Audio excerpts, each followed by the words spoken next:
What's up, everybody? It's me, Jerry, the Canon Junkie. And I'm here again, on a Saturday night. We missed last week. Listen, William. I don't appreciate the slander. I don't appreciate the ill wish. Okay. All right. This is not going to happen again. And again, it was not iced tea. It was Long Island iced tea, which is something you'll learn about when you get older. But it's fine. It's fine. Welcome everyone. Hyperfocus. It's still back. Don't worry. We haven't gone anywhere. Oh yeah. I'm live. You're live. Oh my God, who is flying the plane? Me and Boop are both live at the same time. We're all going to have to die. Okay, no, we're fine. I think we're good. I don't know. Anyway, listen, guys, this is a little show where I sit down with a guest, usually from the Star Wars fandom, maybe Twitter, maybe YouTube, maybe podcasting, LinkedIn, perhaps, who knows? And we talk about, we can talk about Star Wars. We can talk about anything they want. It really, the world is our oyster on this show. And tonight, my guest is a very good friend that I met at Star Wars Celebration. Very excited to have this person on and talk about. We don't have to stick to the topic that we kind of talked about again, but you guys know how the show goes. But me and this guy, we go way back in the old emo roots, as it were. And so I think we're gonna get a little punk rock tonight, guys. And let's go ahead and kick this into high gear and bring in my lovely, lovely friend, Goose. I gotcha. Do you know who I am? I am John Cena!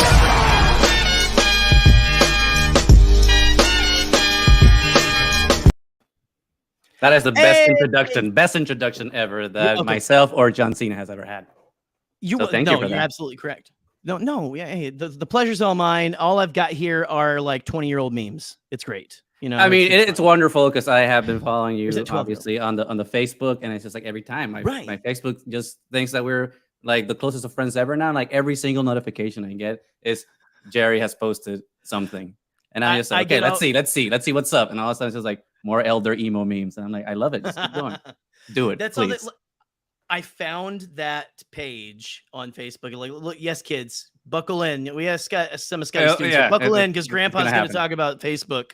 The good old days, back in 2000. Yeah, back in the early aughts. I mainly my Facebook is for, and I have it set now where it posts to my Instagram as well. Because you can do that. This is really Grandpa chat. What the? You can do it. Oh my God, my mind. No, you can do where it posts. Yeah. And so, because I've been needing to beef up I didn't use my Instagram for years, and it's anyway. It's bad. The last pictures that were on there were like from I think when me and my ex-wife were dating. Mm-hmm. And right, that's old. That's at least almost 8-9 years ago now, and so I needed to beef. I needed to beef up. Gotta refresh. Yeah, gotta make it fresh. Right. So now I'm on Facebook. I don't know about you, to keep up with family, and also because I have family that are on there that aren't on Twitter, and God bless their hearts, because that would I don't want them, and they don't need to. But it's mainly for that and posting memes. Interesting. For me, Facebook is strictly for events. It's just like I feel it's still the best platform to follow bars and venues to see what artists and stuff are coming along, what events are happening, and just to kind of keep track of like the events that are happening, because you can't do that on Twitter, you can't do that on Instagram, no, Facebook, and then it's on your calendar. So that's kind of like the main reason for my Facebook usage nowadays. Yeah. And for when I get sad, I guess, and then just post a song every once in a while. But who hasn't? But who hasn't done that? Who hasn't? Who hasn't? Especially if you're an elder emo, have you not posted a song? Like I've done it like several times in the past 2 weeks. Okay, I mean, come on. That's just what you do. You always feel the emotions. You're always, and then you delete it the next day, and then you delete it. Yeah, and nothing happened. Well, no, nothing happened. See, I live with my consequences. I see, and stuff. That's what I do. I like to pretend I'm I can more erase emo. them. What's more emo? I like the Pretending. consequences. What's more emo? Like you pretending that your errors don't exist, or just accepting your errors? I feel like those two. That's Midwest emo and East Coast emo. I guess that's the difference. Maybe I don't know. It's a possibility. It's a Maybe possibility. I'm not an emo scientist though, so we'll have to. Oh no. We should be, but we're not. I guess there's no degree yet that I know of. No, and I mean again, so. If there was, though, I feel like we would be the ones who would end up being the professors, because again, elder emos is kind of a term that is, I don't think fully been like I think it's adopted within the community of punk rock alternative people. I have said it to a person before. I went on a date with a person, said in a text like, "Oh, I'm an elder emo." And she's like, "You're not that old," or I forget what she did not understand the term. Like she thought I was just making an old joke, and I'm like, well, I mean, kind of, but also like that's exactly why the joke works. It's a mantle of responsibility being an elder emo, right? And so correct. It is, yeah. And I feel there's a lot of reclaiming of what emo is, because I feel like there was a lot of shunning, a lot of shaming back in the day. I think emo was like the Jar Jar Binks of its day, and like now there has been a collective embracing of it and a rebirth, so to speak. Which to that point is why, like, I wanted to just mention, I appreciate the shirt you're wearing, because it just brings it back to the roots, man. It's just like, hey, that's where it happened. That's where it happened. And I unfortunately did not buy that T-shirt, but I did use this particular koozie, because I thought it was also appropriate. For what is going to happen tonight.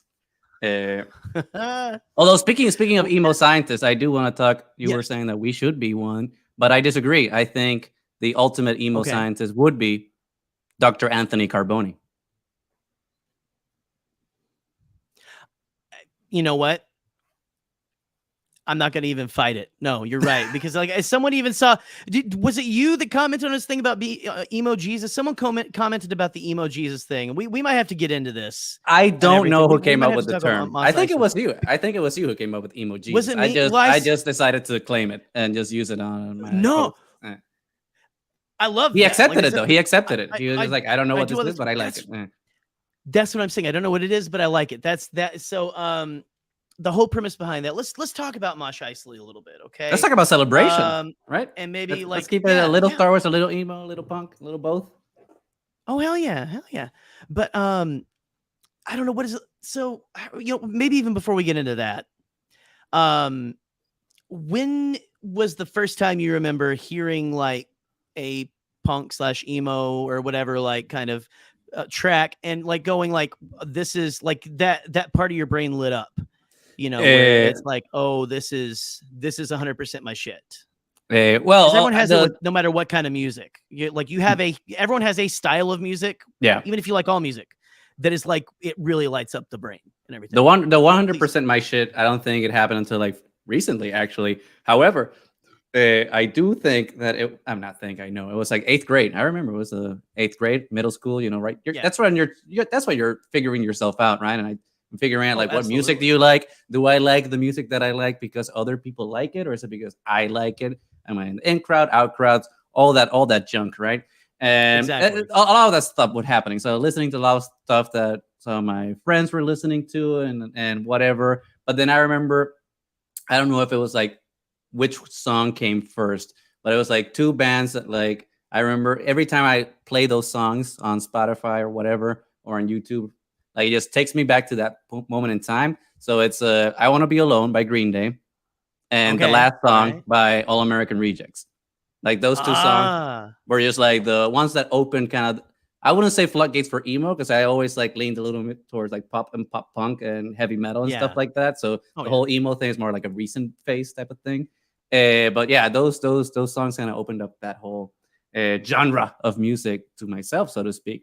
And like Fuse TV, I don't know if you ever watched Fuse TV. My house we had cable TV, so I never watched MTV really. I always watched Fuse TV, which at the time they never played the good shit on MTV. Exactly. They played if you topped on the chart, then they played you on there. Like you may have had like the odd Green Day. Fall Out Boy was they would play Fall Out Boy and stuff. Well, but they would play only Fall Out Boy, like never the good. Not the original. Which again, stuff. I love Under the Court Tree. Frankly, back in the day, I remember like having to like it in secret, like Jar Jar Binks and stuff. Yes, and 100%. then now I'm like, no, man, like these like they fucking slap. It's good, whatever. But yeah, no, please continue. I didn't get. I know of Fuse TV. I never had it. Fuse TV was legit. It was legit. It only like kind of started turning MTV-ish like during. It's interesting because it just phased out along with high school, right? Because like during those years of high school, Fuse TV, like you came home from school and they had like the punk rock hour. Then like at night, they had like heavy metal and like had that. No, that metal show wasn't on VH1, but they had like a equivalent of that metal show on Fuse TV, and they had like pop punk versions of all that stuff. So it was great because like they had like a full block of Linkin Park was also like a bunch of the music that they played there, but they had like a full block of like an hour or 2 hours. It's just like music videos, and they would like premiere. That's the first time I heard Ohio is for Lovers. That's where like I started like hearing like a bunch of that might have been my first song that I heard, frankly. And because they were doing a lot of promo for that song. I don't know what marketing guy that band had, but like they were marketing the shit out of that fucking song. And that was the first time I heard them. Hawthorne was what everyone said. Like if you like were emo back in the day, like, you know, it's like, or, you know, like alternative, you're into like that music scene or whatever. The people who were naysayers or who maybe didn't like that as much. I grew up in Arkansas, which is again, very country music heavy. You're like, oh, cut my wrist and black my eyes. Oh, they're hard. Like they knew, like you would like say, oh, you like them Hawthorne Heights and Fallout Boys kind of a thing, you know? Yeah. Outsider listening to city music. Right. Exactly. It's like, why don't you sound like you're from Arkansas? Sorry, sir. Anyway, like, no. I just watch MTV. Right.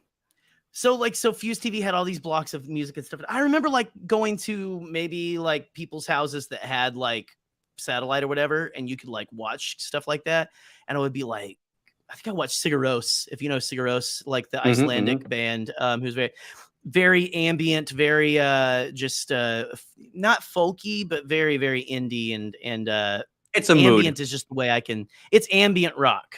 Yeah. Well, I only heard of them because of Game of Thrones. Honestly, like I hadn't heard them before, true. And then they did the cover of the Reigns of Castamere, and that's how I'm. Oh, this is a. This band exists. See, now I was friends with, I played in a few bands in college. I sang in a few bands in college because I'm not talented enough to play an instrument. But we like someone who's still a good friend today. His name was Jay. He was in a band called the Silence Tree. And I don't know if you can look up this. Then we were in the Christian music scene back then, whatever. None of our songs were like, oh Jesus, you're my loving love. The creed of emo. Yeah. We would just write, you know, like the shit we wanted to write, and we would just, you know, keep it clean and everything. Like it's for one thing, you know, like that's just that's the kind of I was the good boy back then. But like he got me onto Sigaros because he said that's like they were in a band that was kind of very ambient, very those spacey guitars and sounds and everything, and they got pretty popular and big in that area, almost got record deals and stuff like that with like Christian record labels and everything, but just kind of all fizzled out and stuff, but which happens and everything. But anyway, I'm taking up the whole floor. No. I'm taking up the whole floor. Please, I've never had a record deal with Christian companies or non-Christian, so that's still a plus. Me either. I know people who, you know, have, and one of their guitarist I was fairly good friends with too, and he there was like I don't know if you've heard of the band Edison Glass. No, but that's a cool name though. Yeah. It's they're so Christian, still really good. They're like this Christian Seosin, essentially. It kind of feels. I'm trying to remember what the Switchfoot. That's the band that I always think about when someone says like religious pop punk or something like that. Switchfoot. We were meant to live for so much more. Right, we were meant, which was the big one. And what's funny, the song slaps though. It slaps. Oh, dude, like the crunchiness of old Switchfoot is like the crunch. It's hardcore. It's they went for a sound and it worked. Yeah, they moved away from it though. Yeah. Well, yeah. I mean, they've moved and kind of come back a little bit. I followed them for a little while again. Oh, they're still a thing. I did not know that. I thought they just fizzled out. I mean, I haven't checked in a couple of years, so I don't know. But also, I've seen them live twice.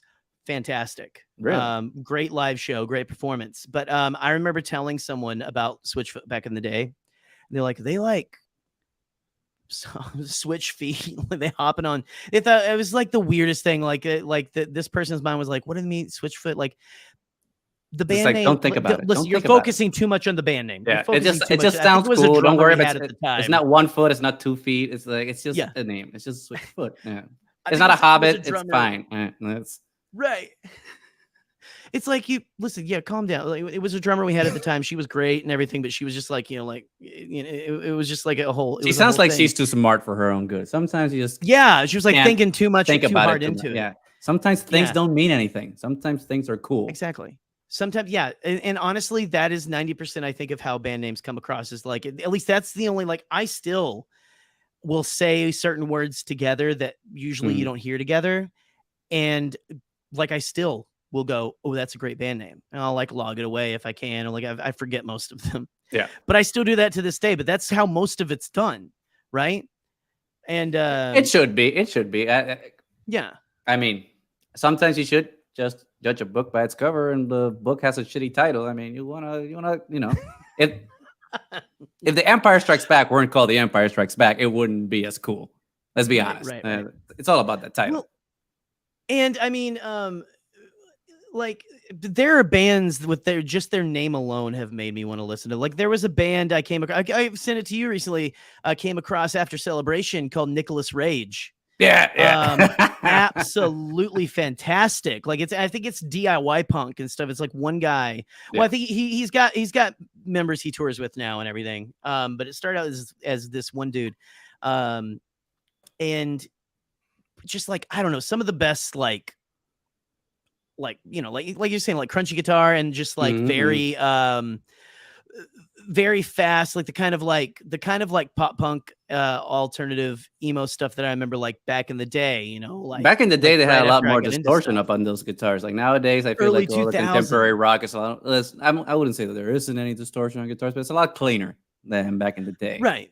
A lot more plug and play than before. Just like, let's get that right sound. Like, that crunchiness that Green Day or Sum 41 had. I mean, because I would say Switchfoot, but Switchfoot just took it to the next level. But like that, that pop punk crunchiness that we remember from those days, it's kind of gone a little bit. I feel there's a little more, the indie sound has like crept up on the pop punk and emo scene, but maybe I'm wrong. Well, I will say, and listen, I hope you guys out there are having a good time. I hope you're ready to call in here in a little while. If you have any questions about the genre, maybe you're not an emo fan, maybe you want to kind of ask some questions or something like that. Feel free. Yeah, let us know so I can know to block you on Twitter, and that's gonna be exactly. No, sorry, I don't have time for that shit. Right? It's listen. This is a professional stream, and so you guys need to just get the hell out. So I actually have been seeing a big resurgence. There's a lot of very much so. Very like it's almost become popular. Like it's almost like mainstream. Unironically. Right. Unironically, and because I think people have, younger than, and I'm 35. You don't have to reveal your age or whatever, but I remember older than Jesus. Let's put it that way. Right. Well, so you've got these people we came up with it, and it's kind of like I like this because it doesn't sound like everything. Like now you've got this generation coming up listening to this stuff 20 years. It's 20 years old and stuff. It's wild. And going, oh wow, this is really cool. I want to replicate this sound. And there's a lot of really good bands, a lot of very diverse bands, a lot of women led, women, front women. Yeah. I sent you that band Chump. Vocalists. Amazing, right? Yes. Chumped. And I mean, even that you sent me is a couple years old and stuff. And because they only did the one album. They only did the one album and they kind of disappeared, which is disappointing. But you also sent me the Willow Smith stuff. She was awesome too. So Willow Smith has been doing and she does more. It's a lot of her stuff is more indie, but I think she's starting to lean into the pop punk, the really crunchy, that early alternative. Because I was surprised when she sent it, because for me, Willow Smith, I just think I whip my hair back and forth, right? And that's very far removed from emo. So all of a sudden you sent me, I was like, oh, this is Better than Jaden or whatever her brother's name is. So that way, hey, you know what? We all have our opinions. It's fine. Yes, you know what opinions are like, though. Oh, yes, very much so. Yeah, assholes. Some are nicer than others. Let's be honest. There's bleaching. There's a lot of things you can do to improve it. So I'm not a connoisseur of, so you know what? I don't know. Well, this is not that type of channel, but we can talk about it anyway. for hours. Not yet. Take that, Alden. You didn't talk that to him. But I was gonna say, like, so the Willow Smith stuff, the last 2 tracks she's released this summer. It's the oh my goodness, I'm trying to think of the song. The one that I sent you. Was it the one with Travis Barker? Well, I mean, there's one with Travis Barker. Travis Barker might actually be drumming for her on all these tracks now, frankly. How does he have time? Isn't he busy? He drums for everyone. I don't know. And I just rediscovered Plus 44, which was he and Mark Hoppus's side project or whatever after Tom DeLonge left Blink. And that's who might be coming back. Might be coming back, apparently.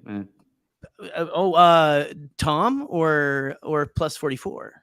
Tom. Those are the rumblings. Those are the rumblings. Especially after all of the that would be very interesting. But I feel bad for Matt Skiba, but you know. Right. Maybe It's My Fault is the track I think I sent you.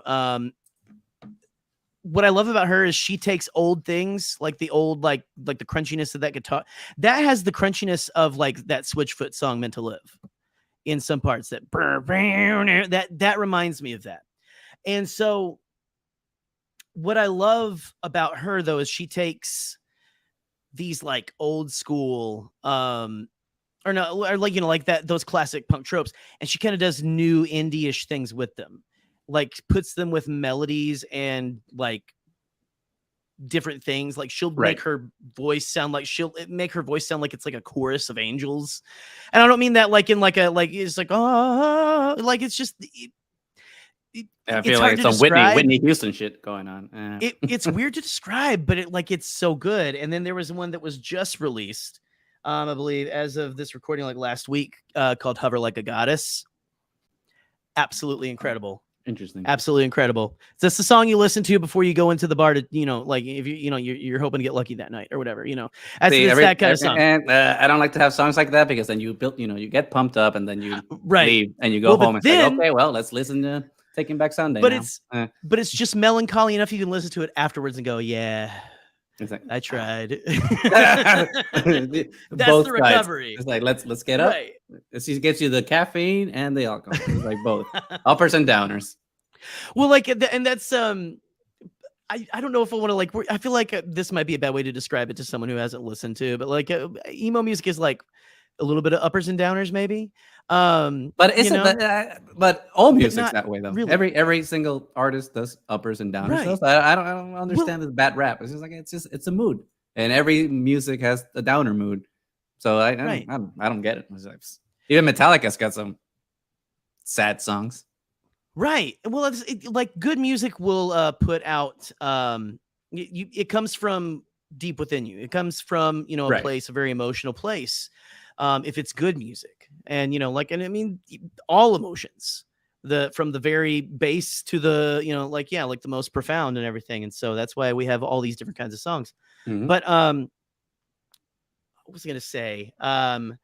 Oh man, I pontificated too hard and forgot my. Well, but it's the same thing though. Music and Star Wars are the same way in that sense because it has to give you like all the varieties of human experience, right? It can't be a monolith of only this one thing because that is not, and no one is one thing. So like to have that plethora right of different things is what makes the tapestry of all these things that we love beautiful and makes it resonate with all of us. I think that's what you were going to say. Absolutely. Well, bringing it back to Star Wars a little bit. Well, no, I mean, I honestly no, but I really like what you said there. I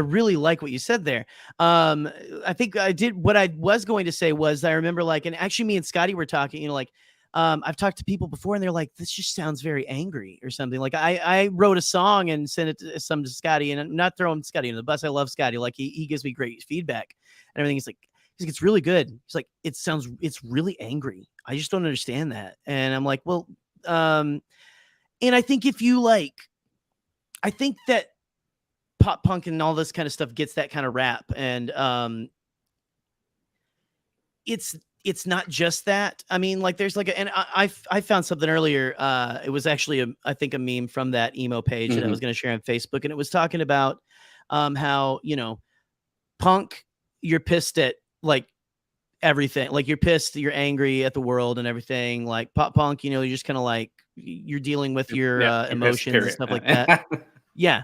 And like I don't know, there's so many different, and anyway, so but now I want to follow your thread though, that you were saying that there are many different like facets. It's not just one flavor.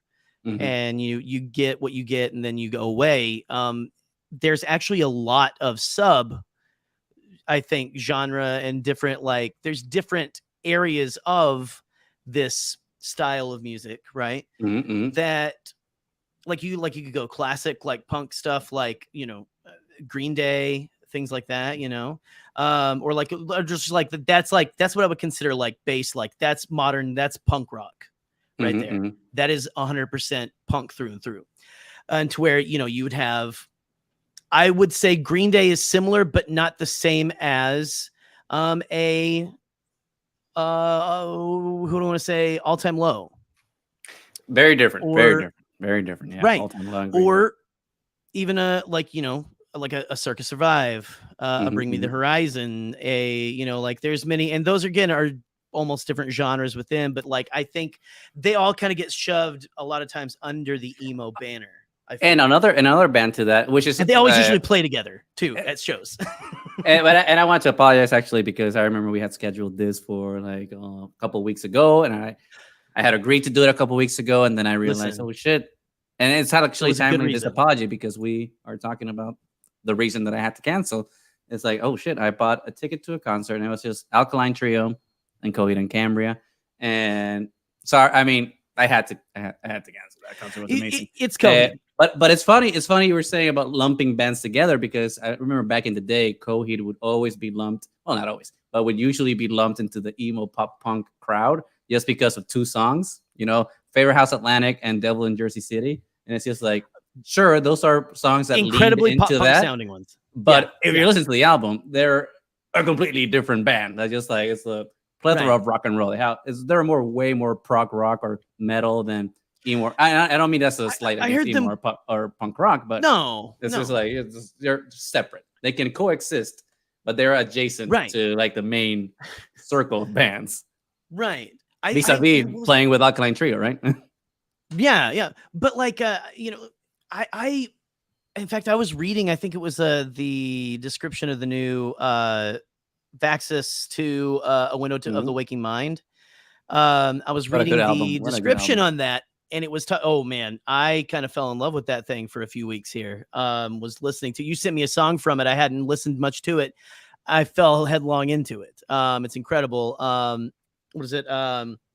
What's the song that I absolutely adore? Oh man. Listen, this is it's great. I mean, the whole album is a banger. Find these things. They have Beautiful Losers. They have the oh my god. Oh, now I'm blanking because now I'm on the spot. I know. See, that's what happens. That's what happens. You get on the same thing, and then like, you know, you like a Disappearing Act, which I never thought I would like. It's kind of their dance song, which is pretty dope. Right. Now I'm gonna do the same thing. I have to go into my Spotify and find the album listing. So Comatose. Yeah. Oh, that song. Comatose. They didn't play it, which though, sounds like it would be. That sounds like it would be like the heaviest, like most depressing song ever. It is like the happiest, most upbeat, fastest. Like that's a song I listen to driving. Go like, yeah.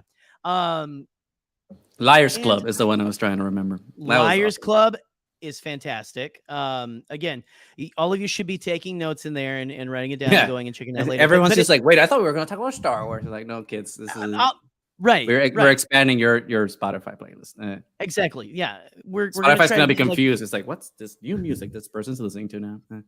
We're going to let you know what emo. It's about the journey. It's about the journey, right? Yes. Now. Right, absolutely. But what's interesting about all of that, like all back to the Vaxxus 2, I was reading the descriptor, and it described them as emo prog rock, which in there. I wouldn't put Coheed in any bucket, honestly. Like they're whatever they want to be, song Right. per song. You know, they're a rock band. I will say, like, and like they're experimental. Yeah, like it's experimental 100%. Like what they do, they just, again, like you say, they touch all genres.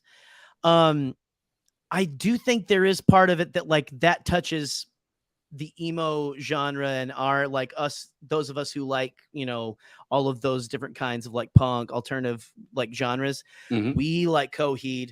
And then also it's a Venn diagram of guys who are like into Slipknot and all that other, you know, like, which I mean, maybe I know a lot of emo kids into Slipknot. And stuff like that. Slaps. They got some. Yeah, I remember when I heard Duality for the first time in high school. I'm just like, oh, dude, there's something. I was scared to death, but it was so good because like I loved the song. But again, I came from a very like Christian background, so I was like, oh my god. Well, when I heard Slipknot for the first time, Pinocchio. I decided two things when I heard Slipknot for the first time. It's like I like this style, so I want to keep listening to more of it. And the second thing was I will never go to a concert. Right. I know. I know who I will get murdered there. So I'll watch a DVD.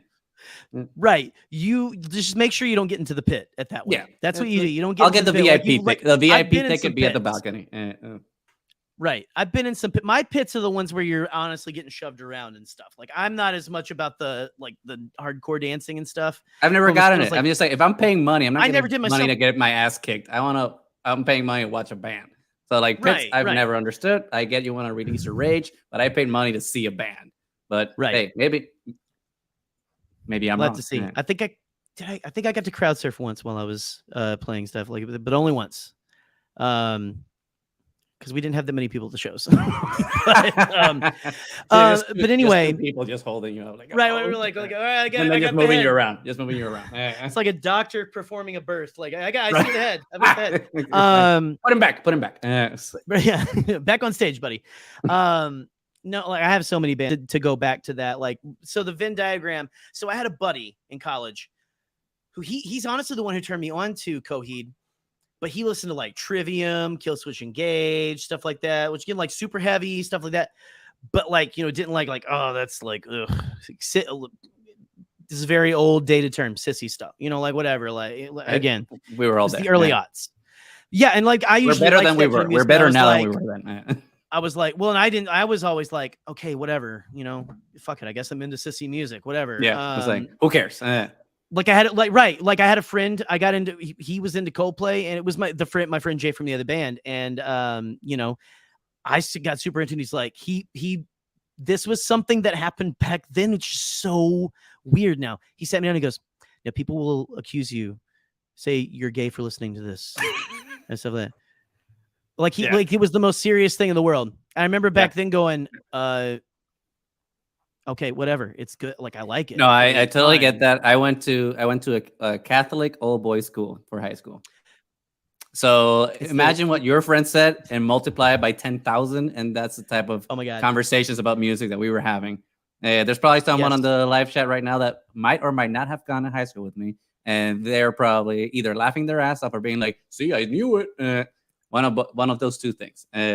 So I completely understand. It's a thing. But hopefully, 15 years later, almost 20 years later, hopefully actually no, 15 years later, we're better people, and we can realize that who cares? Just rock. Right. Yeah, exactly. And you know, that's what society does. Society, well, the good part of society progresses to go, okay, that's offensive to these people. I'm not going to do that anymore. This is something this is atrocious. We shouldn't do this. You know, I mean, that's what it should do. But yeah, I remember though, like back in the day, just kind of being like, I mean, okay, I guess people are going to think, but like, I like this, but like I remember also being like, I know I'm not supposed to like this stuff. Right. Right. Which is, I think this whole like conversation is so. I mean, yeah, we might be talking about pop punk and emo and all that stuff, but it's also very analogous to Star Wars because it's the exact same thing. When the prequels came out, it's the exact same thing. They came out, your mind is blown. 1999, it's like 2002 and 2005. It's like, holy crap, my little young mind. And all of a sudden, like all these people saying, like, no, if you like it, you're dumb because like the prequels suck and like only the original trilogy is good. Not until I got out of high school. Not until I got out of high school did I learn, like, it was just after Revenge of the Sith. Right. And I started working at a movie theater, and that's when I was like, oh, there's angry nerds. Okay. Yeah. Well, Well, I found those angry nerds immediately, like in my high school. So that stigma already started about prequels are junk, and if you like them, yeah. So did I. But whatever. Okay. Right. But it's like that prequels suck, and if you like them, you're dumb, basically. I mean, not to say that prequels are flawless. We can get into that maybe later in the chat when I open the third beer.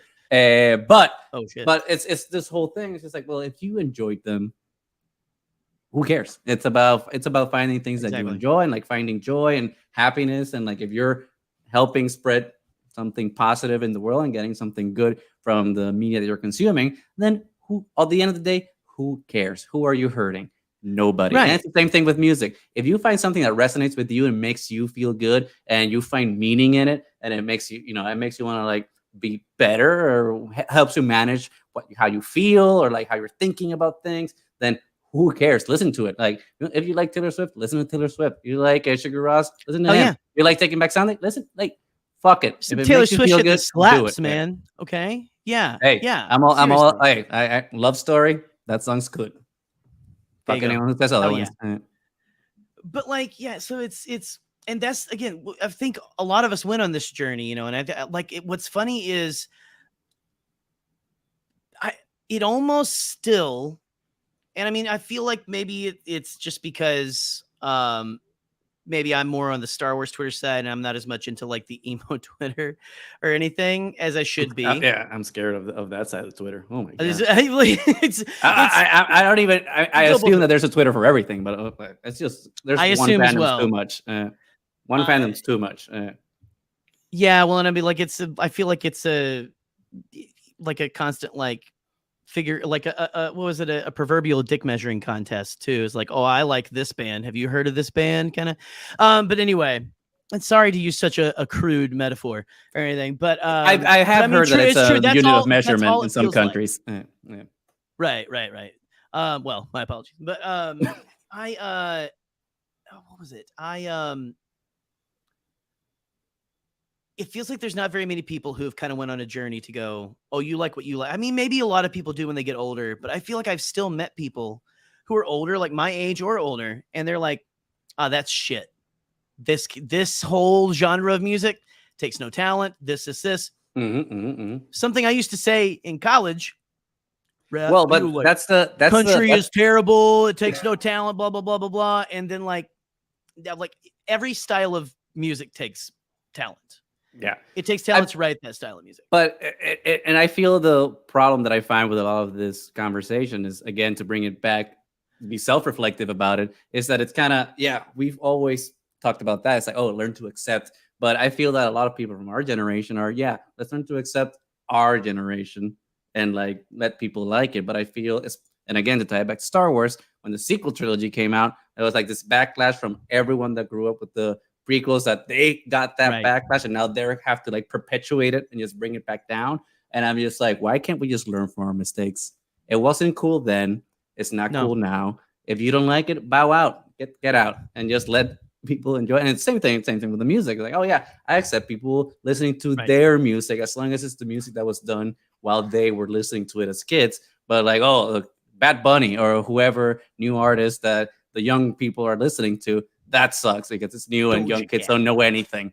And it's just like, dude, you just sound just as dumb and just the same asshole that your parents were when you were growing up. So just have some self-awareness and shut the fuck up, because it's good. It's good. Just because you don't get it or I don't get it doesn't mean it's not good. It's not going away, and that's gonna become classic music in the next 15 years. So just accept it. Let it go. Let it go. Enjoy what you enjoy, and let society progress and enjoy the new things that are coming out. And that's it. You don't have to like it, but you don't have to be an asshole about it. Exactly. Yeah. No. Maybe I'm crazy though. No. You're not crazy. That's what I'm saying. Like, it feels like this is so few and far between. I don't know if you feel that as well, but no, absolutely not. Like, I hope that they, like, it seems like a lot of people feel like there are all these cliches to life that you're going to hit these like walls when you get a certain age, and you're going to feel this way about certain things. And I feel like, okay, maybe to an extent there's a little bit, because like as you grow older, you're kind of like, you may still feel like you are that 18-year-old kid, but you're in an older body. Things are changing around you. What's going on? It's confusing. But I hope that I never, like, you hear the people going like, oh, well, eventually it's just like a cycle. Like, you're going to hate the next generation's music. I hope I never get to that point and everything. And even if I dislike something, I don't want to be an asshole. That's it. Because I don't know if I'm not that it's like, and I don't want to force myself also to like something I don't like, but I also don't want to be the guy that's like, what crap are you listening to? Like, just listen to what you listen. It's fine. I don't get it. Exactly. Fly free, my bird. Just keep going. Fly free, birdies. Yeah. Yes. It's like, you give it its chance. And so that's what I like to do whenever like someone like says like, hey, listen to this. It's like, that's how I got in, honestly. Friend of the show, Alden Diaz. I've heard of that guy. Yeah, he's he's a expert on the tapestry of many things. But what was it? An iconoclast, I've heard. Iconoclast. Yes, very, very much so. Shit, I lost my train of thought. Just talking about Alden. What were we talking about? What were we talking about? Tolerance, acceptance, and Alden Diaz. Dua Lipa. I got into Dua Lipa because of Alden Diaz kind of talking. I think he is the number one fan. I think he was thirsting, and I go, oh, she is. That's a very, very beautiful woman. Wow, her music is actually really, really good. Actually, I think the first time I heard a song by Dua Lipa, it was Levitating, and it was on something that Connor. It was on a video Connor made. Who's in the chat? Here we go. Yes, Connor. Chiki. Right here. I do that to him all the time. It's fine. Hey, Brian's here too. There we go. Brian, what's up? But he made a Star Wars just like fan video or whatever, like of just like the whole saga set to Levitating. And I probably was saw it then, but I didn't recognize the song. Kind of slaps. Right. And Connor, if you have that still, post that again, man. That shit slapped. In the chat and on Twitter. Both. Yes. Yes, absolutely. Hey, you know what, Brian? It's okay. Give us your thoughts on. We're just starting, Brian. We're just getting started, man. We're only 44 minutes in. We still got to bring people in from the chat to talk with us if they want to. But Brian, if you got any takes on pop punk, emo, or anything, any of that, like alternative or any or whatever your style of music is, we're talking about this. We might need to talk about other people's music in a little bit. Whatever. Or they can get their own channel to talk about. No, I'm kidding. I think so. Probably. It's a joke. But anyway, okay. So what is okay? So do you have like a band that is your all-time favorite band? No. Or are you like me and it's hard to like I have seasons of favorite bands. Yes. And I'll come back to them. That is exactly me. I mean, there are some bands that like I am always kind of, I wouldn't want to say anchored to, but like 2 or 3 bands that like, if I don't have anything else to listen to, or I just get nostalgic or whatever you want to call it, like I can always not revert, but like go to those bands and kind of revisit their catalog, and it makes me feel happy, And obviously I already mentioned one of those bands is Green Day, one of those bands that I can just listen to, and it's just like, boom, I'm back. It's just like happy times. Same. So Green Day, Guns N' Roses is another big band. Oh, okay. Like, when I listen to Guns N' Roses, Appetite for Destruction, 1988, very good year, by the way. 1988, nice, Appetite for Destruction, perfect album. So I love that band. I've seen them many times live. I know my co-host Nani hates that fact because I remind her of it every single time I can. That I've seen Slash. No, I've seen Axl a couple of times, but then like here in Chicago, I was able to actually finally see Guns N' Roses, the reunion, quote unquote, with Slash, Duff, and Axl. So I was able to see Slash and Axl together on stage, and I remind her of that every time I get, and she gets salty, and hopefully she's watching right now and just feels bad about it, but in a constructive way, I hope. Right. And then that other band is Motion City Soundtrack, which I've seen like maybe 3-4 times since I've been here in Chicago. It's been an amazing show every single time. Oh yeah. Like I remember like someone giving me like a burned CD and they said, listen to this. It again didn't have anything on it. And I was like, what is this? It's Motion City Soundtrack. And I believe it was their second album, maybe. Commit This to Memory.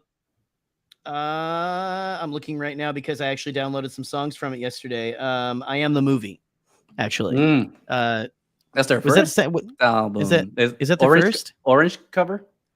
Orange cover, yeah. The one with this one right here. Yeah. Capital H. The Future Freaks Me Out. That album's a classic. Yes. Yeah. So and what has really been sticking out to me about about a lot of these bands and everything, like I don't know, like so I'll always listen to these songs back in the day. But you go through life experiences, you kind of learn more stuff about yourself, and you listen to these songs again and they have different meanings. And there's a lot of that I Am the Movie. I think I'm very open about like I'm ADHD, what you call it. I mean, the whole show is ADHD like themed, Hyperfocus is like an ADHD term. But like what I like to call is neurodivergent. There's neurodivergent, and then neurotypical.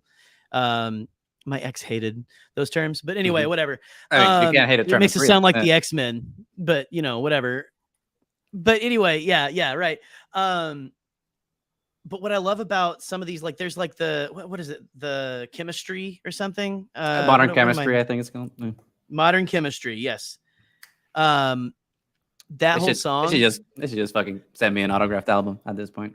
They should. I know. Tony Thaxton, I've been trying to get him on the show, and he hasn't replied to me. So if Tony, you're listening to this, come on the show. You got to love to talk to you. Go on there.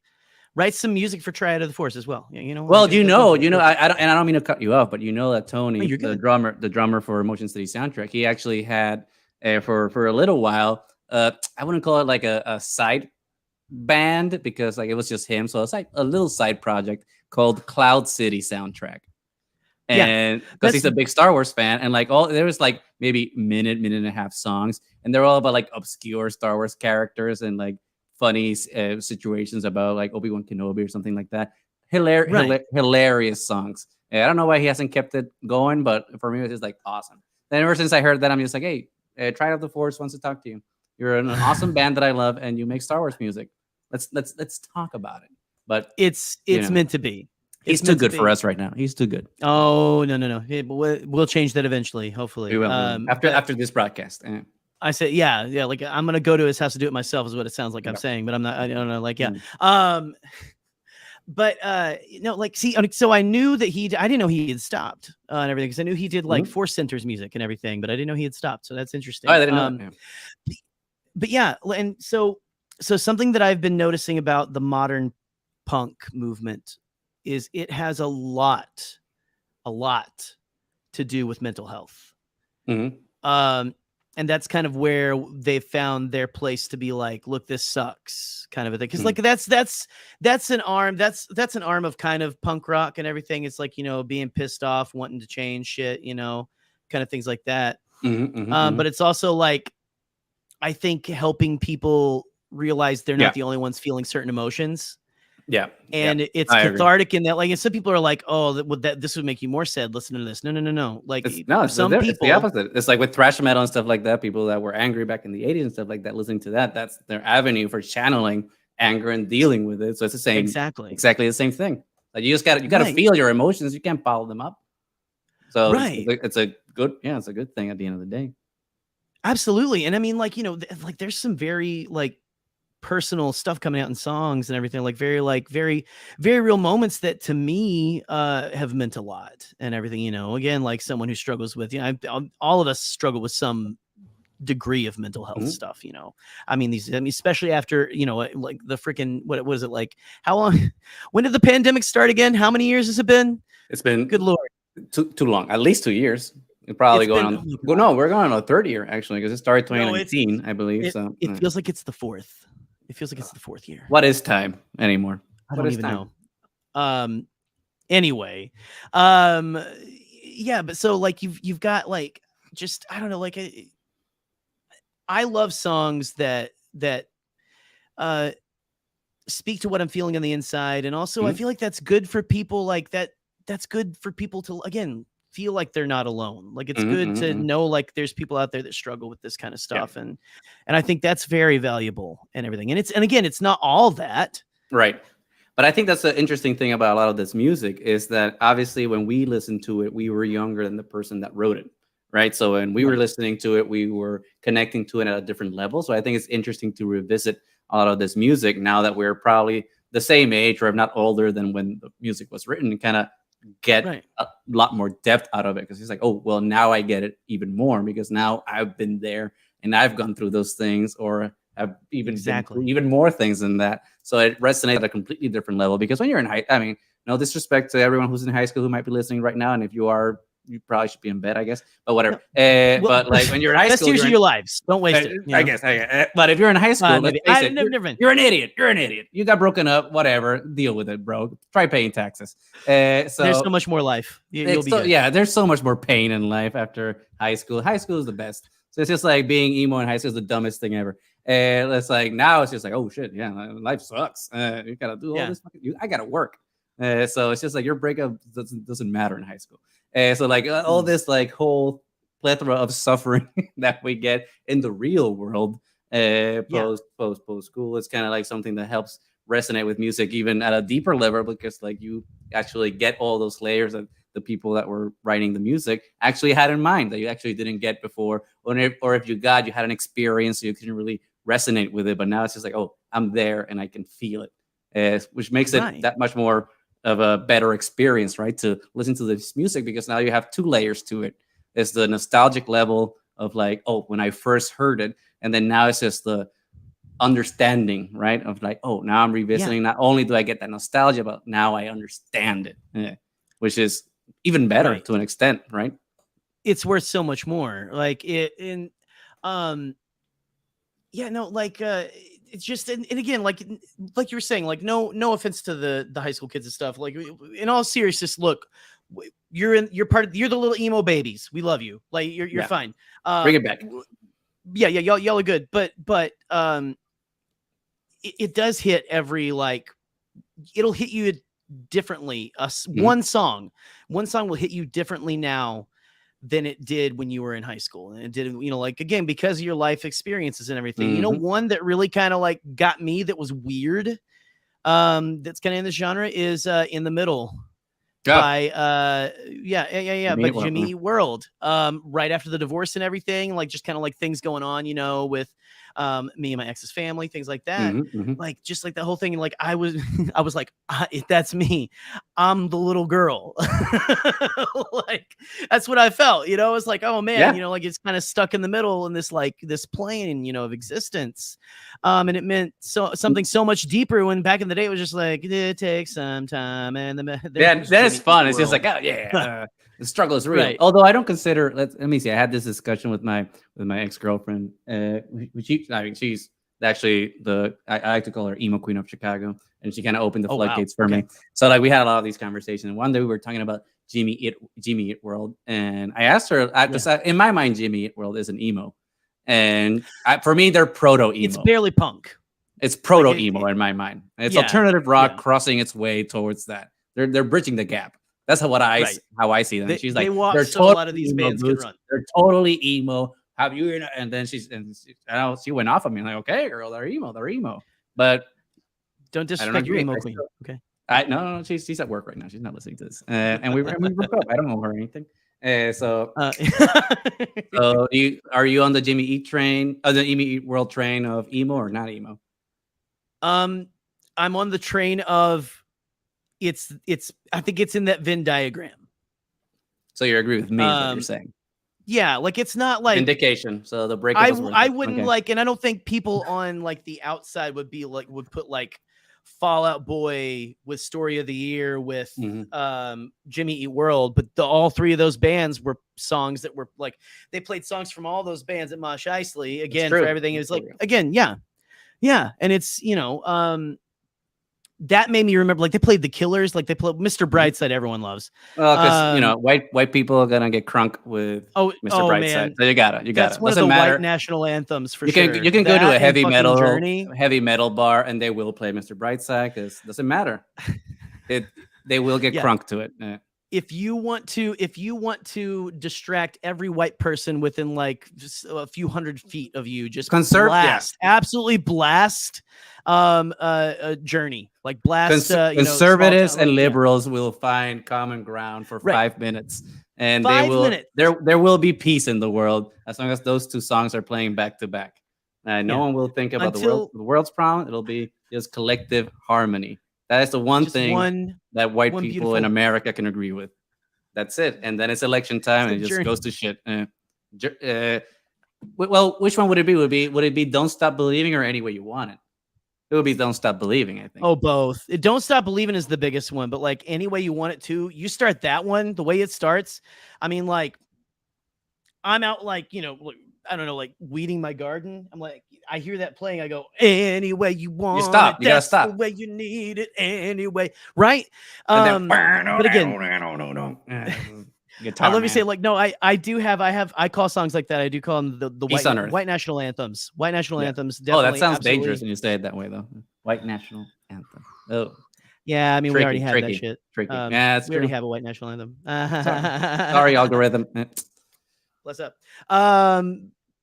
Anyway, so it's just it's interesting, and like we're talking about like how there's a lot of like pain in life, and how this music kind of covers a lot of that, a lot of aspects some people don't like, other genres may not touch, maybe. And again, like we've said, all genres go different, like all music goes to the depths of the soul and back to like the basest instinct and everything. But this style of music is not without its party tunes. This song's just for fucking fun. Everything like that. I mean, what are some that stand out to you, songs that are just like that's like you turn that one on, it's just like it's a party song. It's not like we're not contemplating the nature of our existence or anything, or why our girlfriend left us and how it feels like that she ripped our intestines out with straw, like this, like, very visceral imagery too is also very like which I love. I love visceral imagery. I don't know. I saw that like Brian had some good commentary actually on what we were saying right now, especially about how he would never do that. And I think that's interesting to validate because there is. I'm sorry. It's true. Yes, very true. Absolutely correct. Very true. Very true about that. Yes. I have been to like Boys Town here in Chicago, and been to a couple of the bars here, and I agree. I have never heard Journey or The Killers in those bars. So, well, yeah, that's and probably for the best. I don't know. It is for the best, and there's still a lot of harmony there. So right, it is important to note. So absolutely, maybe we should be doing something different and checking to see what it's happening there musically, so that we can incorporate that into our day-to-day lives, so that we can find more harmony and more peace and more fun. Right. Yeah. It only deepens or expands your horizons. It only like gives you more to think about and go like, oh, okay, that's something. That's an angle I've never thought of something about. Like I've never thought of it like that before. I really like that. And but yeah, there's a lot I'm trying to figure out like what song would be kind of what you're kind of describing. I'm kind of drawing like that party song, or like just like party. Or like every band in the USA, you go to their shows. Party in the USA by Miley Cyrus slaps, and everyone drops what they're doing to get the unified and have a good time. Would you consider that emo though? Oh no. Of course not. Right. emo. I would say it has to be a Taking Back Sunday song, or oh really? It has to, yeah. Oh, I don't know. Or MCR. It's like one of those two. Maybe Teenagers. MCR. Something. I don't know. Well, and like Teenagers is still like even like kind of has that. But that's a deep cut. Like, maybe I'm not okay. I don't know. So very like the ones I kind of go to, and maybe it's again. So All Time Low has a "This Is How We Roll" or something. Oh, I thought it would be This Dear Is Maria. How We Do. This Is How We Do. Dear Low. Maria. Every band that I went to see in the early 2000s that was like All Time Low or The Main or anything, like I went to one show where it was like The Cab, The Main, a few other bands, and every band was like, this song is about sex and stuff, and let's start playing it, you know. And just like there's all of that, like every band back then was like, this song's about sex, okay, let's go. And it didn't sound like it was about sex, but they would say from the stage, this song's about sex. And we were all, of course, that the crowd goes absolutely wild. It's a bunch of hormonal, you know, college students and everything. Virgins, you know? yeah, incels. Right. But yeah, so like Family Force 5 is like, they're kind of Christian and stuff, but like they have a Love Addict song that is, have you ever heard that? I can't say that I have. Hold up, wait a minute, put a little love in it. Sounds dangerous for a Christian band. Well, they were Christian. They were bad boys. You know, like I like sounds like a bad boy. Band. I wouldn't have thought about that lyric. They were breaking into like the children's ministry and wearing like the fucking animal costumes and shit on stage. Like when they played in the church. They got they actually did that. They actually did that stuff. They would like go get like the animal costumes and play. Yeah. Anyway, I heard. I never got to see them live. But anyway, I'm not their pope or whatever the fuck from their denomination, but they should get excommunicated. I think they were probably like Baptist or something. Like it was one of those things where it's like we could just like pretend that they don't exist or something, you know. I see. The closest to like a Christian pop punk band was Mxpx, but I don't feel like any of their lyrics were that crazy. They're not. They had a chick magnet, but it didn't really say anything too crazy. It was just like, and that song's a banger. That's the best bass line. Yeah, right. No, Mxpx is great. Like great, and that's like very classic punk kind of stuff, right? They were like the clean no effects, basically. Right. No, for real. But like, and it's so a lot of like the stuff that I did listen to, especially the alternative scene of Christian quote unquote music, Relient K, things like that. Relient K got more religious than some people, but Relient K still had some songs that really slap. I still listen to Relient K stuff, and even they've come out with like an album in 2017.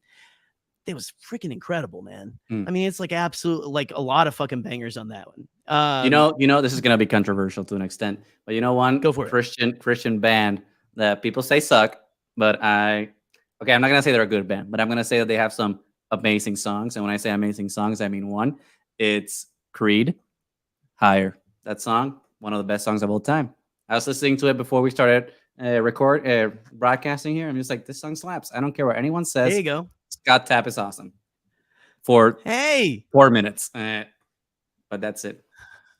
Maybe 2 more. That's songs, awesome. But that's it. Right. Controversial. I know. But I remember making fun of like Creed back in the day and everything, you know, like with I didn't realize that I didn't know that until after the fact. I was late to the game and like the Creed people making fun of Creed. Well, I thought it was like cool. They kind of started the whole Nickelback thing and everything. Like but Nickelback sucks. Well, but and that's what I'm saying. Like I don't mean to say that. I'm sorry. Trying it's okay to like. Well, no. Like if you love them, that's great. But you know, they were all kind of trying to copy. I think off of what Creed had done. Right. And like, but yeah, I remember going like, but everyone in the late 90s, early 2000s was singing like that because Eddie Vedder sang like that. Obviously, James Hetfield, like Hootie and the Blowfish. Everyone was doing that voice. So it was a time and a place. It was a time and a place. Yes. Oh, dude, it was such a moment. You should not apologize. Never apologize, Nick. That's incredible, and it's like that one piano key, boom, done. Oh, Everyone what's knows. the worst that I could say? Things are better if I Well, stay. We which got brings Teenagers me. by Oh yeah. MCR. There we are. There you go. You Hell mentioned yeah. that one. I Which enjoyed brings me. Chevelle. I enjoyed Chevelle, Chevelle. Just saying. the clincher. That song still rocks. No, but speaking of Brian, sorry, they all sing just like Cher.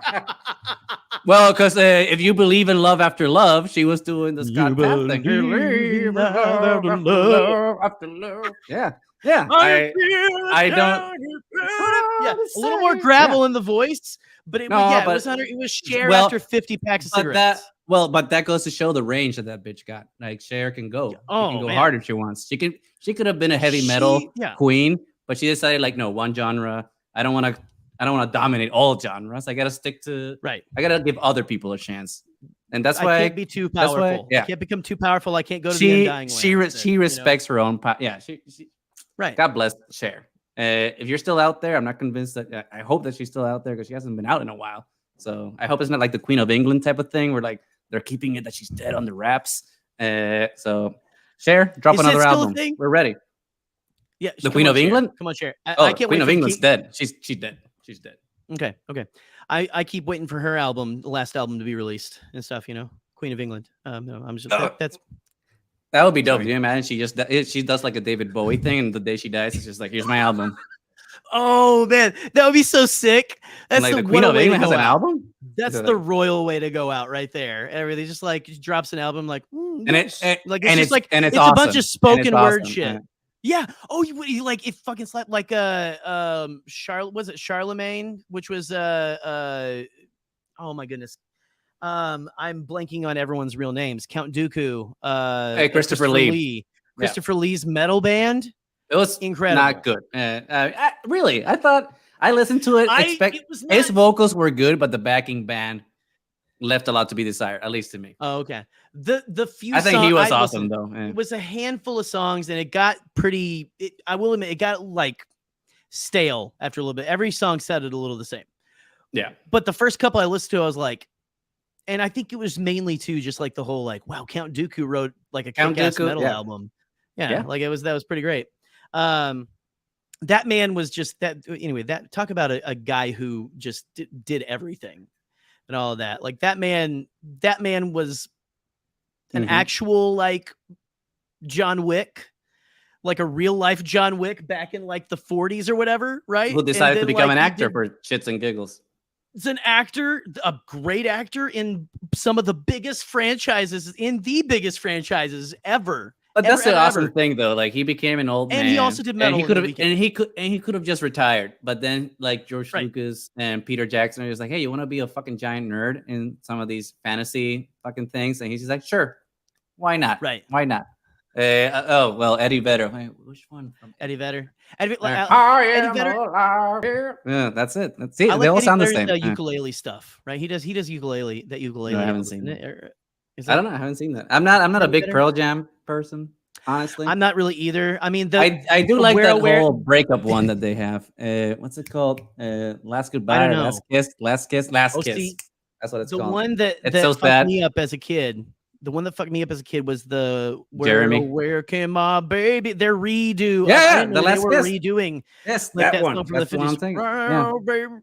He took the one that she dies in the car crash. Took her away from me. I remember watching that video. That song had me effed up. Yeah. I'm telling you, that song, like, tears.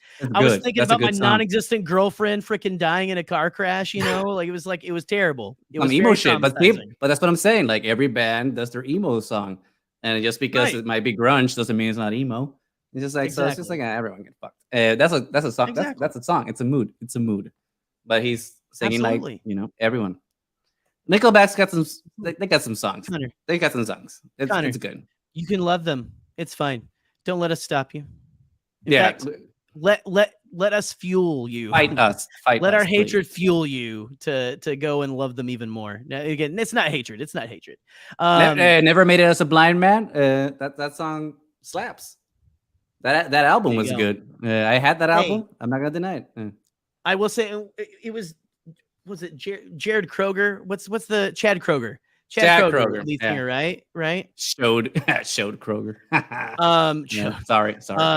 Chad Kroger on the I'm never gonna call him Spider-Man Chad soundtrack. now. Photograph. Spider-Man soundtrack, like that, and they say that a hero, dude. That one. There we go. You wouldn't think I was in my car like howling like an effing like hound dog to that one. Hero could save us. I couldn't drive at the time. I don't think how old was I when that movie came out? That was 2002. No. Yeah, I wasn't, but I was definitely listening to it on my portable disc player. Absolutely, yes. On the bus, going, and then everyone's just like having a good time on the bus, and you're like, with the CD, afford the non-skippable ones. It's like, well, my CD player's got a 5-second skip delay. And it's like the good old days when you have to worry about skipping. Great for you, yeah. No, nickel. Right. Absolutely. I don't know, man. It's just anyway. Such a wild time back then. I'm kind of glad that things are coming back. It's exciting and things like that.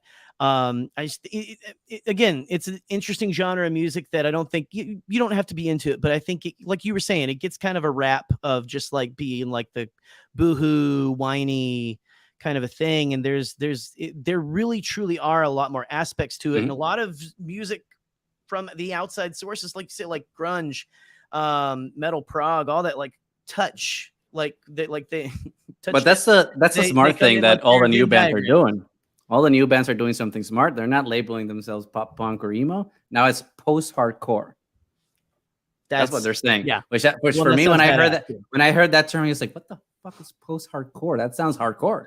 And then I listened to this, it's like, no, this is just like this times pop punk and emo. It's not hardcore. It's so hardcore. It's the next level. Yeah. We've throat kicked you into the future, and like now it's post punk. Yeah, it's the Force Awakens of Taking Back Sunday, basically. That's all you did. Exactly. You just rebooted it, right? Rebooted it and gave it a new name. Right. But yeah, like I said, it's giving like they've been given like a lot more diverse bands like opportunities. Like it's just there's a lot of good. If anybody wants any recommendations, please.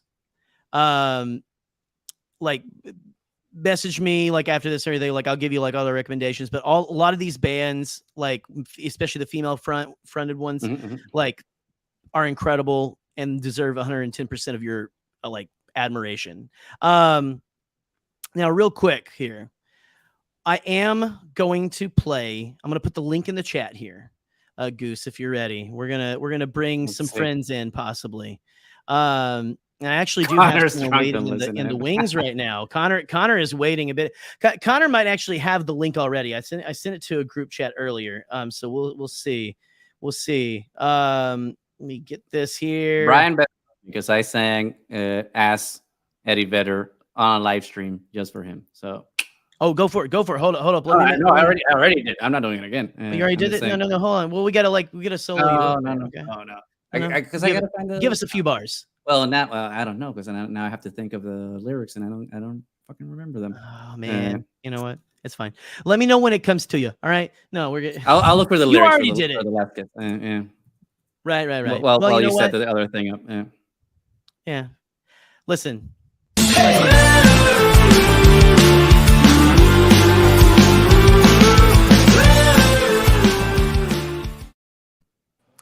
Hey, look at who we got here, Mr. Drunk at the Drive-In. How you doing, Jared?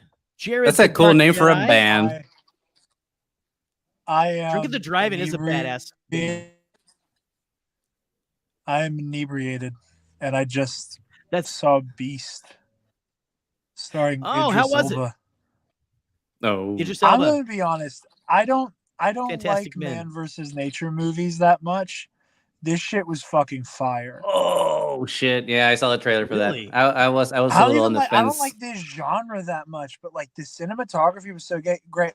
Like 5 of the action sequences where they're running away from this lion are all done as like one takes. Taylor's back. Taylor, I'm live on Hyperfocus. Taylor, we're live. Taylor, how are you doing, ma'am? Nice to see you. Oh, you guys having a good time? See you at the drive-in. What's that? Nice. Well, thank you. Great. That's a very good thing, actually. Jared. I'm glad that you are. What? It's true. Yeah, I was holding her eye when she was in the bathroom. I just want to pop in and say hello and that I love you both, and that Thank you. yeah, We love just you. hello. And I'm abusing the fact that I had access to that link, and I was like, Nice. oh, Taylor's in the bathroom. I'm gonna hop on Hyper. Have you? So you've seen But Beast? anyway, Have you seen Nope yet? Of course it was. It's airtime with Jerry. You know what? That's fair. Nope is the next movie. Oh, There's no. Get ready. intermission and then Nope. Get starts, ready, my and I'm friend. so excited. I saw it last week, so hopefully Did you you won't see be Beast? disappointed. Beast was super good. No, I have not This seen generation's Beast. I have not Josh. seen genre Beast. I like very much. I've only seen the good. trailer. I'm so. excited. Anyway, I'm gonna go Oh. because the concession stand's It's super gonna good. the concession stand's gonna close in a minute, so I'm gonna go get some Go more for it. soda to water myself Oh, down. okay. So goodbye. I love That's- you all. Bye. We love you, buddy. All right, Jared the Dark Jedi. Everybody. He's not great at trivia, but man, he But loves getting drunk at the trivia doesn't drive-in. matter, Drunk though. at the drive-in is a fantastic band name. It is. It is. Like At the Driving can suck So it. good. Like it's they got one upped with that new Like, with I that can new see- name. Drunk at the drive-in, like opening up for like My Chemical Romance or something, you know, like Yeah. or like maybe more of like a Drink at the Drive-In with Nicolas Rage with you know like all these kind of things. That's a completely different festival. That's the real Riot Oh, Fest. dude. That's 100%. Which so look, speaking of which, I have to shame you. Well, not shame you, but like shame me. try to pressure you, socially pressure you in public about Riot Fest Okay. because I know we drunkenly talked about it at Mosh Isley. It's like, hey, we're better. Right. I remember like Mosh Isley felt like that scene in Step Brothers where it's just like, are we best friends now? Yup. Like that, Yeah, that whole thing. And then found each other immediately so after, many yeah. times in that thrashing crowd, it was amazing. And then immediately after, that's just like, you're coming to Chicago to Riot Fest. And you're like, yep, we're going. So now in public, so everyone knows Jerry's got a couch here in Chicago, so he can crash and come to Riot Fest and see all those bands that we're talking about right now. So now it's on him. That's all I'm saying. I want to. As long is it the weekend of the 17th of September? That is correct. I've got Potathon. I'm sorry. Let me double check. Yeah, you can do it from my place. But anyway, I'm checking it. Gauntlet has been thrown though. It is. And September the 16th to the lovingly picked up. 18th. Oh, okay. We'll have to see. I'm gonna be making sure that the chuds online are far away from our comment sections and everything. But I don't know, like, man, to be rocking out somewhere, like I want to go do like a Mosh Isley again, and they're doing a Mosh Isley again, but Las Vegas. I wish I was so much closer. I'm so far away. I'm so Midwest. It's not even funny. How do you feel about Mosh Isley not being attached to From Mideast. from Star Wars Celebration? Because I feel like even though I do like it kind of being like a touring thing, I still feel like the Star Wars aspects needs to be connected to it. And Celebration was such a cool thing to have it be a part of that. Like now have an emo show after an emo show. It's kind of like still cool, but like, I don't know. I liked it being a Star Wars after show. Well, and maybe we'll have to see. Like, maybe this is like a trial kind of thing. Like, let's see how it looks. You know. Mm-hmm. But dude, if there was like, I'll tell you right now, if there was a Star Wars themed emo show, like in Grand Rapids right now, I'd be saying, "Look, Goose, I gotta go." It's like Darth Vader's gonna be up there, like rocking out to Dear Maria. Okay, like I gotta go. I gotta freaking go. Which I gotta give kudos to the guy dressed as Boba Fett during Mosh Isley, because that dude stayed on that stage for the whole night without moving, without removing their mask, without drinking water, and that's to badass. The Mandalorian Creed. I was just like, holy crap. I hope that they paid that guy a lot of money because the amount of sweat that suit had to endure was just obscene. Because even Darth Vader, he came in, did a couple things, then left. Boba Fett was there the whole time. And oh man, I was just in like, I had like a t-shirt and like a denim button up and sweat through both of them. Had to take one of like I was absolutely drenched. So I can only imagine being in a Boba Fett like screen accurate costume. I can't. Well, honestly, I can't imagine. I can't imagine. I can imagine it's worse. Nor did I. But, Nor did I want to, man. So I'm just every No. time I looked at him, I was like, "Hey, good for you, buddy. Good for you." You know what? And maybe it was the power of emo Jesus again. Like the whole Let's thing talk- with that. And Let's talk about let us emo know. Jesus. Let's talk about that. Then I'll bring in our next caller. Actually, we have a caller. Oh no, let's bring a caller first. We don't want to keep anybody waiting. It's been already an hour and 20 minutes of us rambling here about emo. I'm sure the people want Star Wars. They're used to it. It's fine. But you know what? Let's go ahead. We'll bring in our next guest. Wait. Holy crap. Holy crap. Holy. Oh my God. I knew it. Connor. What is up, sir? Hello. How's it going, buddy? I'm surviving. All right. That is, I think that is the theme of emo Yeah. nights. It's like, how's it going? Surviving. I'm pretty sure that is actually an album called Surviving. Fun fact. That is actually on my Hinge profile. What's your resolution for this year? Survive. So there we go. Survival. We're all in it together. It's a good resolution to have. Menu. Yes, Yeah, absolutely. So Connor, would you like us to regale you? Have we regaled you with the tale of emo Jesus? You have. Have you heard the good news of our Lord and Savior, emo Jesus? I have. Yeah. Yes. Yeah, you have. You probably have, but like, I've just really enjoyed the conversation that you guys had tonight because, like, oh, dude, Star Wars fans talking about like non-Star Wars music is just like it was really insightful. I thought, and it really got me thinking. There's been some dippage. Yeah, a couple of times, but you know, gotta keep it fresh. The train's waddled off the tracks a bit, but.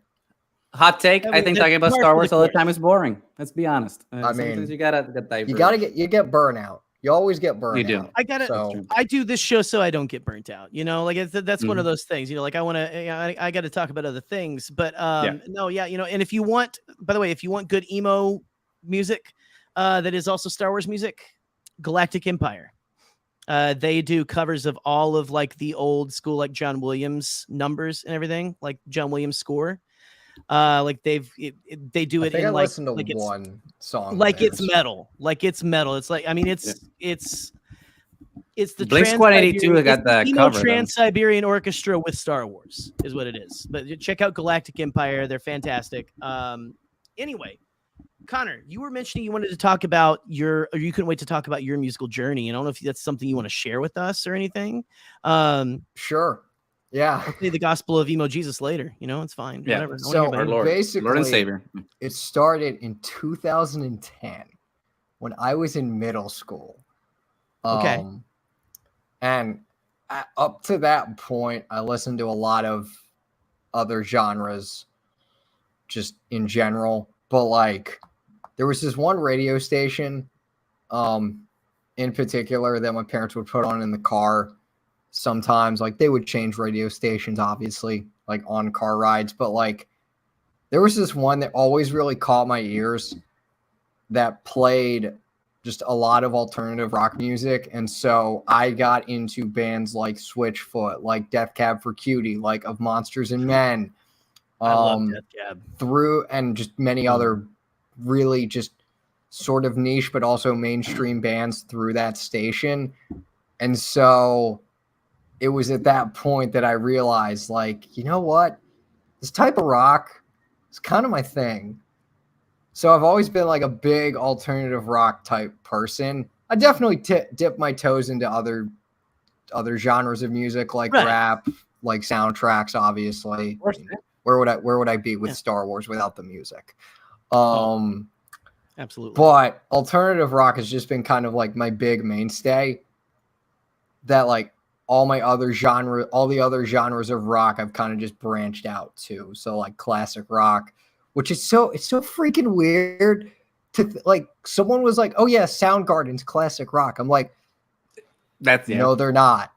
That's weird. No, they're not. I saw a meme on Facebook. It said like someone said, "I'm listening to classic rock." I said, "What are you listening to?" And, Motley Crue. It was Coldplay and was it Coldplay and that makes some me other, feel like, 2000s old. band. And I'm in my 20s. For me, when like I heard the like Guns N' Roses and Ozzy Osbourne were classic rock, I was like, whoa, hold your horses, buddy. Okay. Only Black South and Led Zeppelin are classic rock. Okay, That's fair. Because 80s isn't classic rock. So like Guns N' Roses, I can see. It's like whoa. Or as my dad likes to call them sometimes, buns and noses for some reason. I don't know why. It's funny. I like it. I like it. I like a good like word, like not necessarily wordplay, but just like okay, these words rhyme. Like especially if it doesn't make sense. It's like fine, let's do it. It's even better. Yeah. Like, taco smell, taco hell. We used to say, back Taco Hell. I mean, Taco Hell. That's a good pretty word. metal that right now. So that's Taco Hell. Not this specific stream, but after like having Taco Bell. That's what exactly Taco Bell gives you. Taco that Bell. too. There we go. But no, get that Pepto ready. Rock's been a mainstay of mine. But I will say, I do have two hot takes. Okay. Yeah, two hot takes. Okay. Two songs that you guys were mentioning. Mr. Brightside, cannot stand that song. I just do not think it's all right. Later, Connor. Data Gators. Listen. No, bring them back. We were talking about it. We were talking about I'm just kidding. I'm inclusivity and welcoming opinions. You're can't right. stand you're it. right. So you will not see me dancing to that song. Getting crunk at the bar. Any way you want it, button. much better song than Don't Stop Believing. Much better. Wait, which one? Actually, I have a hot take. I have a hot take to that. I think Separate Ways is better than all three of those. Separate Ways is way better than Don't Stop Believing or Any Way You Want. Life. And I was upset. Like, why did no one tell me about this song? Right. You know what movie introduced me to Separate Ways? Tron Legacy. When I saw that movie, like he goes into the arcade. I think it was mine Flint's too. arcade, and then he just starts turning everything, and the jukebox starts playing. Right. I'm like, oh yeah. Like I worked in It's always so cool seeing movies back in my prime, dude. Incorporate like rock music. Yeah, that's why I've been upset with like this whole Stranger Things metalhead thing of being like, oh well, you listen to Master of Puppets and Stranger Things. That doesn't mean you're. It's like, dude, who cares? The point is like people found it. They found it and they love it, and now you have a whole new legion of fans who just like that music. Who cares? Exactly. Yeah, who cares how they found it? You probably found it through Tony Hawk or whatever. It's just like the thing is just finding it and loving it and just being part of the gang. Who cares? Who cares? And Stranger Things slaps. So, you know what's interesting to me? It's like I don't know if you guys have had the same experience, but like there are some times where I forget where I discovered certain songs through pop culture. Like where in pop culture they sort of originated from in my life. But then like all of a sudden I'd be watching like this old show or this old clip on YouTube and the song would pop up and just like core memory would just unlock. And I'd just be like, what? How did I not remember this? Right. I don't know if you guys had that same experience before. Oh. Absolutely, man. Like time, all probably. the time. Now it's just like, well, I mean, like I can't remember, so I can't. The Tron Legacy thing, I guess. Tron Legacy is. I had one recently, so I rewatched a movie that I used to watch back in the early aughts called Evolution. I don't know if I posted about it a little bit with Dave Duchovny, right? And a very underrated Ivan Reitman movie. It's Ghostbusters with weird alien stuff. And just as funny, but there were songs on there that were like, again, not great, but like I was like, oh wow, okay, I remember this. Oh man, I remember where I was when I first saw this. Oh my gosh, so yeah, I did have something like that recently, Connor. So thank you. Yeah, that's absolutely something that I think a lot of people get. So, and I think it's also just really cool when you watch a show or a movie or something. And you discover a new great song that you really vibe to through that. Like there was, I think it was the Hateful Eight that I discovered. Apple Blossom by the White Stripes, and I'm like, this is a really damn good song. Quentin does that like every single movie of his. Good. Like there's always like a song and he's like, bam, that's good. I need to just look it up immediately. Yep. I need to find it and I need to download it. But I think there's a term for that now. The kids are calling that a needle drop. When like a movie or show just like puts in like a song and it just comes out, that's a needle drop, allegedly, according to the youngins. Huh. We'll have to research this. in the first Please, season please. of Stranger Things, second or third episode, it is my favorite cut to credits in any show of all time. It slaps so hard. It's so good. And they play, it's the intro and then cuts to the credits right as it goes, boom, full force. Hazy Shade of Winter. I forget who but it starts out very like spacey, very time. It's when Barb, God rest her soul, is trying to like climb out of the pool and calling for Nancy, and she gets pulled in, and you just hear the silence and everything, and it goes just like the whole time. I mean, if it's season 1, you're asking me for a lot of. That's a lot of memory you have to go through. Yeah. Right there. Right when the credits go, it's so. I played that song so many times after that. Like I never heard that song before. But that just happened to me with Umbrella Academy season 3. I'm trying to remember now my favorite cut to credits like closing song. I know I have one. The only two I can think of right now are both from WandaVision. The one where it's Scotty's in the house. Daft Punk is also really damn good. Dude, they played that at Tron Legacy again. One more time at my cousin's wedding, and I'm like, I have not heard this band in forever. Okay, so Eleanor, my Padawan, my baby, she was Trolls World Tour came out like a few years ago. It starts out with One More Time. It's the Techno Trolls start out that one, and they're doing their version of that song. She loves that song. I showed her the Daft Punk version. We listened to that for like a month solid, like when we were in the car. Like that's what she wanted to listen to, was like that. Like she loved that version of it and everything. But to her, that was the King Trolix song, and that's like, again, introducing these songs to like kids and to different generations and stuff like that. So and Connor, I'm sorry, Connor, what were you saying? I cut you off, I think, from that. No, you're good. So I think the two I can think of, I can never remember the episodes, but one of them used Daydream Believer by the Monkees, I want to say. I could be completely wrong. And this, I think it was the very next episode that used it's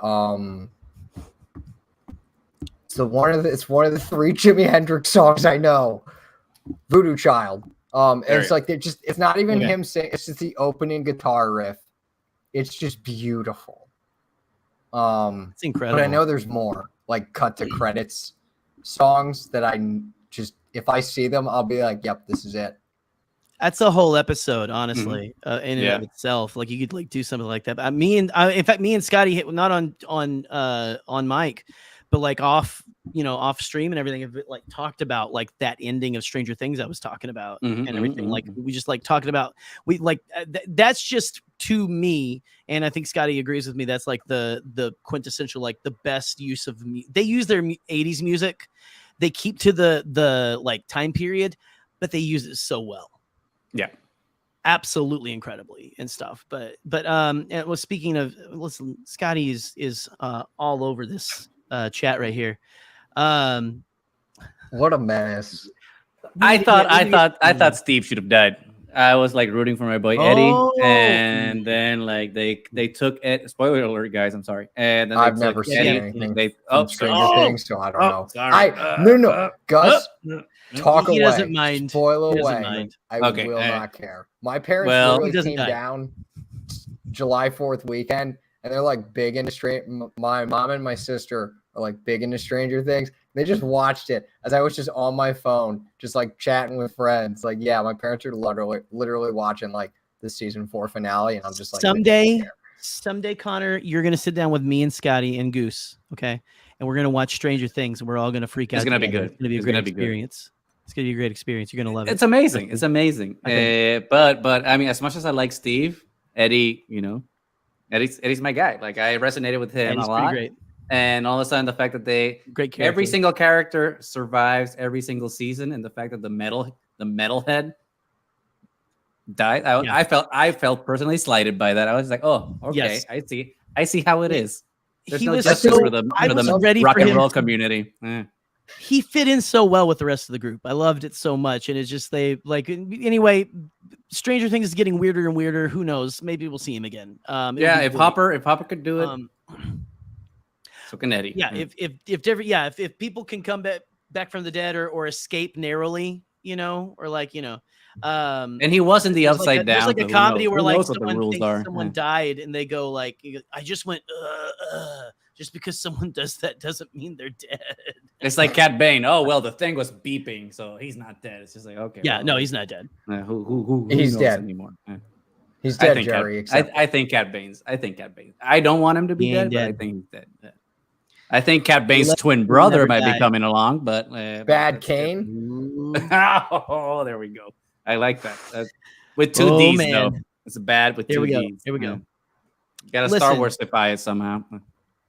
And an apostrophe somewhere or something. An umlaut, yeah.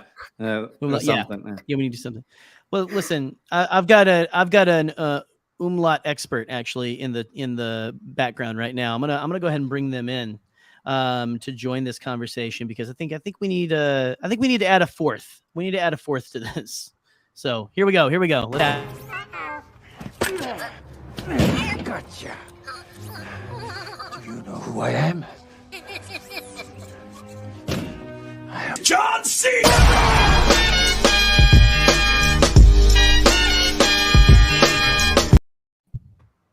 Yes, Nick Milky is here, Nick. Oh, wait, we're here now. and much like John Cena, he thought he couldn't be seen. So here we are.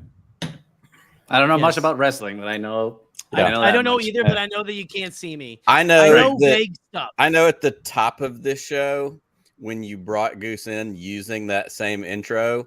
I was very I confused. had it on my phone, and my Welcome to kids who this are show. 14, 10, and 6 lost their shit because they know John Cena memes just from Yeah. like existing on YouTube. So 5, they 10 thought it years was the ago. best thing they'd ever heard. And then it's just this I- guy. And Yeah, it's like, Book of Boba Fett That's clip I'm didn't honored. mean anything. The Book of Boba Fett clip didn't mean anything, but the John Cena part, they were all for it. Well, that's the Well, thing. I It's like- apologize It's like a for- Rick roll. It's like a Rick Yeah, roll. You trick yes. people, you know? It's It a could good very Rick well roll. be a very modern. It's kind of a double Rick roll because first you do Boba Fett, then it's John Cena, and then it's just whatever Right. schlub comes out after that. no, Um, it's good. Oh my goodness, that's fantastic. Well, Nick, Yes, how are you doing, sir? What are you doing this fine evening? Also, just real quick, that really warmed my heart, and I'm glad that they really enjoyed my 5-year-old meme, thing Hey, that I well, made last year. Actually, or this that's year. going to feed into my commentary to what y'all are talking Okay. about. I right, put this in the let's chat. Scotty said earlier in the chat, he said Guitar Hero changed my generation's experience as far as music is saw that. concerned. My comparison to that, and if we're doing analogies like we're taking the SAT again, Guitar Hero is to y'all's generation as the Marvel movies are to my kids' generation. Yeah. Because the amount of music that I have a crossover and share, again, I've got 14-year-old twins, a 10-year-old and a 6-year-old. Yeah, And the amount of music crossover that we share is a direct result of the Marvel movies, whether it's Smells Like Teen Spirit from Right. Black Widow, which started out with that new version, but then I introduced them to the Nirvana version. A couple weeks ago, one of the twins, the 14-year-olds, one of them was like something and quoted like an off-book B-side Nirvana song because she got into Smells Like Teen Spirit and she got into Nirvana through that channel and then went and Nice. explored more of it. Mhm. And we've got Led impressive. Zeppelin from Ragnarok. We've got Sweet Child of Mine. Oh. Like tonight, one of them was like, I want Sweet Child of Mine to be the ringtone on my phone. Oh, And shit. so like it really is this crazy. And again, I'll be 44 in November, so I'm ahead of y'all. I'm older than y'all, but like listening to you talk about, and it was funny because I'm thinking about emo versus pop punk versus grunge, like Mhm. these categories. Green Day was my jam. Like I was in high school and Dookie came out in 94. fucking I rock. was Mhm. I was in 10th grade when Dookie came out, and like What that a, was the what stuff. a great album. It's so good, and but Mhm. again, It's same perfect. thing, Pearl Jam. Every single song And, is rocks. you know, y'all were joking about Pearl Jam, and I get it. American Like, it's Idiot was very my theatrical. There's I no love doubt that Pearl Eddie Vedder Jam. is theatrical, but like it was done. Yeah, there's so much. It's just, and I love the music talk. And Goose, you said it. It's so great to do something where we don't always talk about Star Wars, because we're all Star Wars guys and podcasters, and we do that stuff. And I get so amped, and that's one of the things I love about Hyperfocus is, when I was on with Jerry for that first episode, we're talking Ghostbusters the whole time, and we're doing whatever. Oh, I still have that graphic. Oh, so I'm watching. I was in and out. My wife's out of town. It's me and the girls. Look at that! Whoa! Look at this award-winning work. And it's the what's that show called? The Wonder Years mustache, because that was in my This is so Ghostbusters. I don't know why. Even the size of our heads. I've only seen the first movie, and I already know this is very Ghostbusters. Yes. And I almost didn't even see the first movie until a friend of mine was like, "You got to see Ghostbusters," and I was like, "Sure." I think you have to. And I had a whole group of friends who hadn't seen it that I showed it to them. That's how I always refer to believe you. Talking about, again, there's so much that can be done about music. I was on with you guys, and we talked about Star Wars music a couple months ago, Jerry, for Bombay Cast, and we talked about composers who could do, but that was still Star Wars focused. But I played in bands in college. I'm one of the 1,000 Star Wars podcasters who's also a bass player. Like, we just keep showing up. There's so many bass players. To see the generational breakdown, to see that divide, to see, how that plays in. The other thing that it made me laugh one of the times I tuned in, because, and I know Jerry and I have talked about this a million times, but I spent a pretty decent amount of my early career working in youth ministry in churches and all of that. And so when you break it down, and when you have Mxpx, Chevelle, Reliant K, Switchfoot, like, these were all those ones that started out as Christian bands. A few of them crossed over. Switchfoot doesn't even consider themselves. I remember that was a big thing. Like about 7 years ago, they were like, "Yeah, we're not a Christian band anymore," and people were like, "Well." I'll never forget. I was at Sorry, Nick. The whole Switchfoot Christian thing. I didn't even know that was a thing until like my junior year of high school. It was rock music you could get away with listening to. Your parents would be like, "Oh, okay, that's fine." I just feel it's a thing that once you have like spiritual lyrics, people just want to pigeonhole you. Well, and here's one of my favorite analogies, because as somebody who played in bands in college and who attempted to play in Christian rock bands, there was always this thing, and I forget where I read it, but I read the story about how in the UK, the music charts are not broken down the way our music charts are broken down. You don't have adult contemporary and rock and this and that and the other thing. So the number 2 band in all of the UK when I was in college, which would have been the late 90s, graduated from college in 2000, was the number 2 band in all of the UK was Delirious. Delirious was a Christian pseudo ska praise and worship. Like, that was their whole deal. Number 1 ahead of them was U2.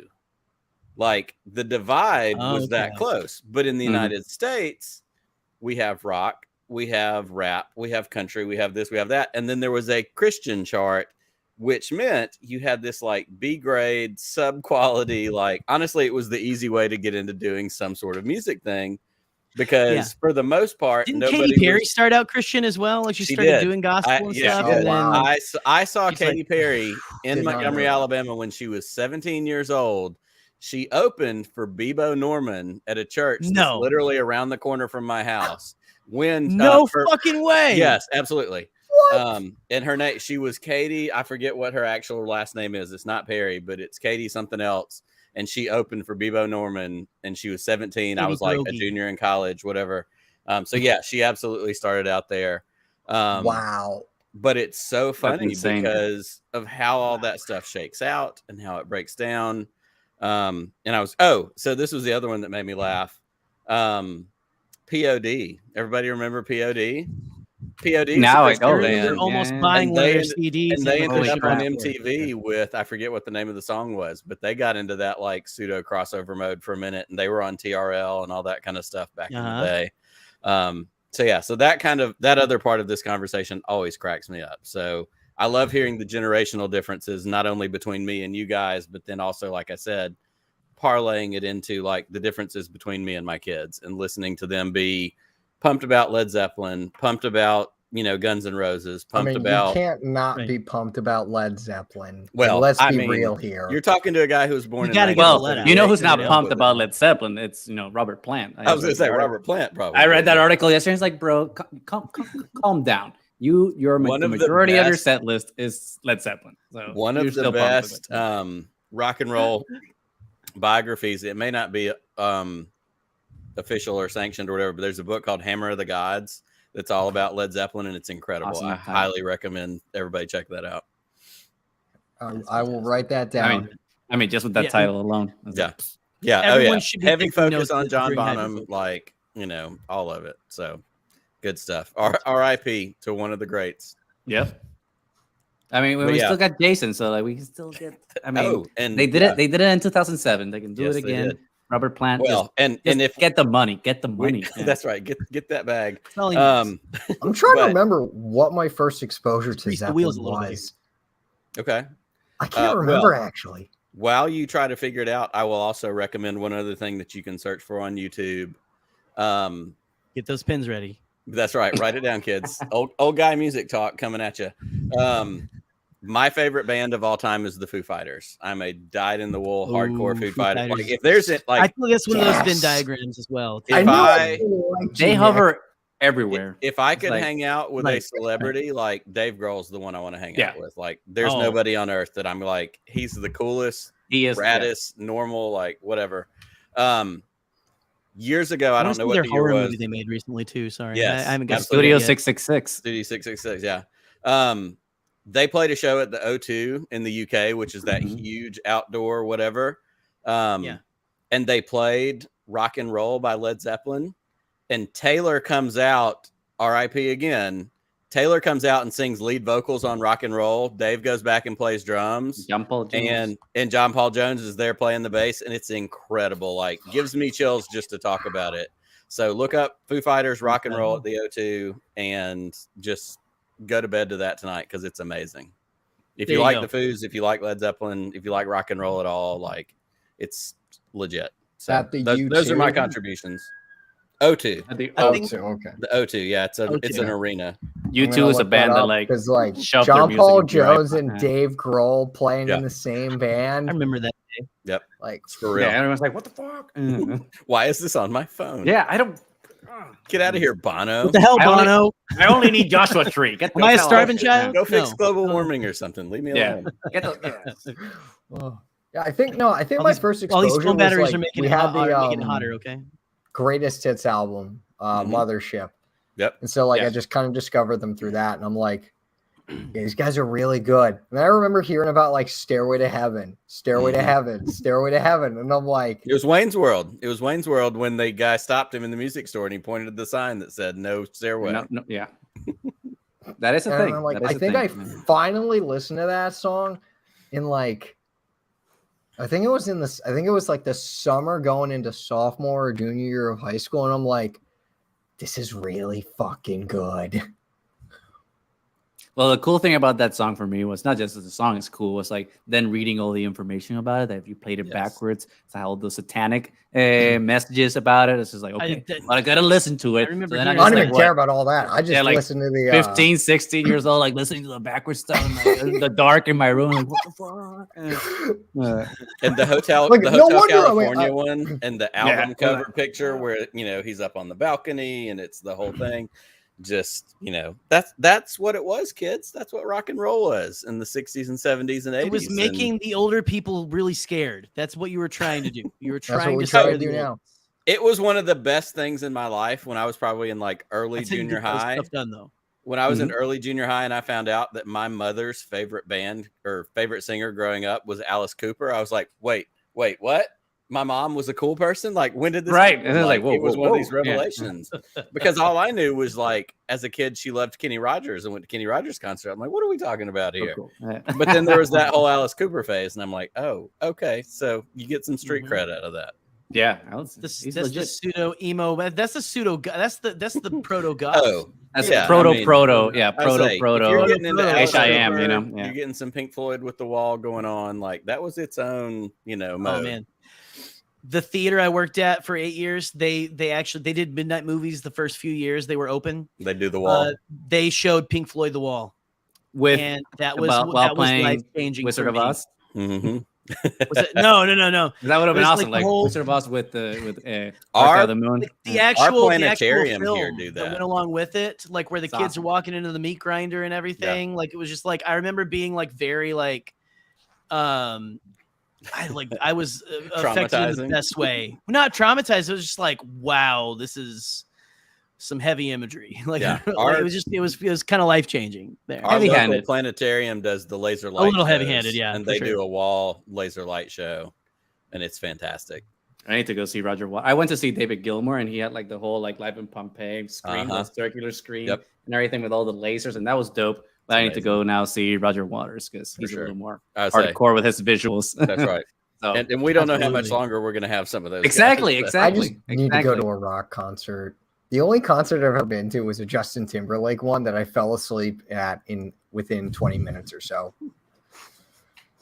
So that he's got some bangers. He's got some bangers, but like I'm not. Cry Me a River. There we go. Yeah, hey, here we go. Cry Me I think that was one. Yeah, I think that was one of the songs that they play, Gus. But like again, I don't remember. I was just so tired that day, and I just fell asleep. Dude, Justin Timberlake was all over my college years and stuff. But too. like, I mean, like he was all I over just want to go to like a Foo Fighters concert or like Death Cab for Cutie or something. Yeah, I've been to a bunch of concerts, but for the Foos to be my favorite, I haven't been to them yet, and that's definitely on that bucket list. And I feel lucky that they're only slightly older than me, which means I've still got time. They're still going to do some stuff for a while.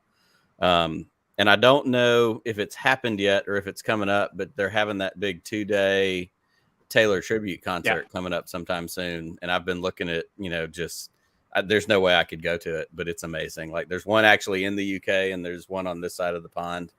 But just the people that come out and pay tribute and all that kind of stuff is amazing. Oh yeah.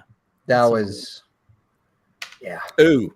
Okay. Since I'm recommending things, that's why I showed up tonight. Please. Jerry, Yes. To give people a bunch of homework assignments.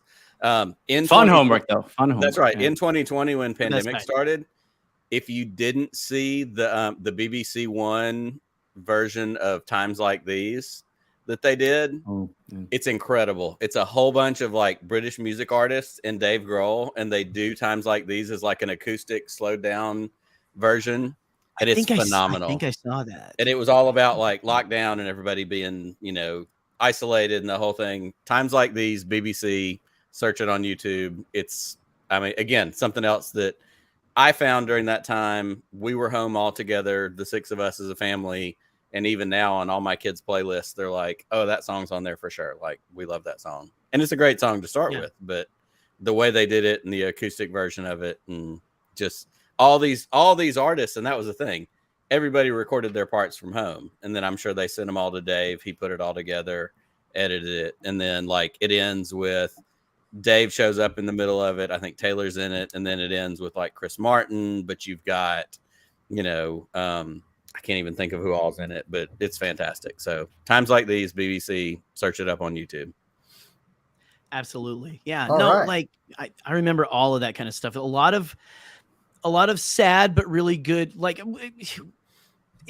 I hate that the pandemic is a thing that happened, but a lot of good music came from that. Like a lot of good collaboration, a lot of cool things I think came out of that kind of, so a lot of podcasts.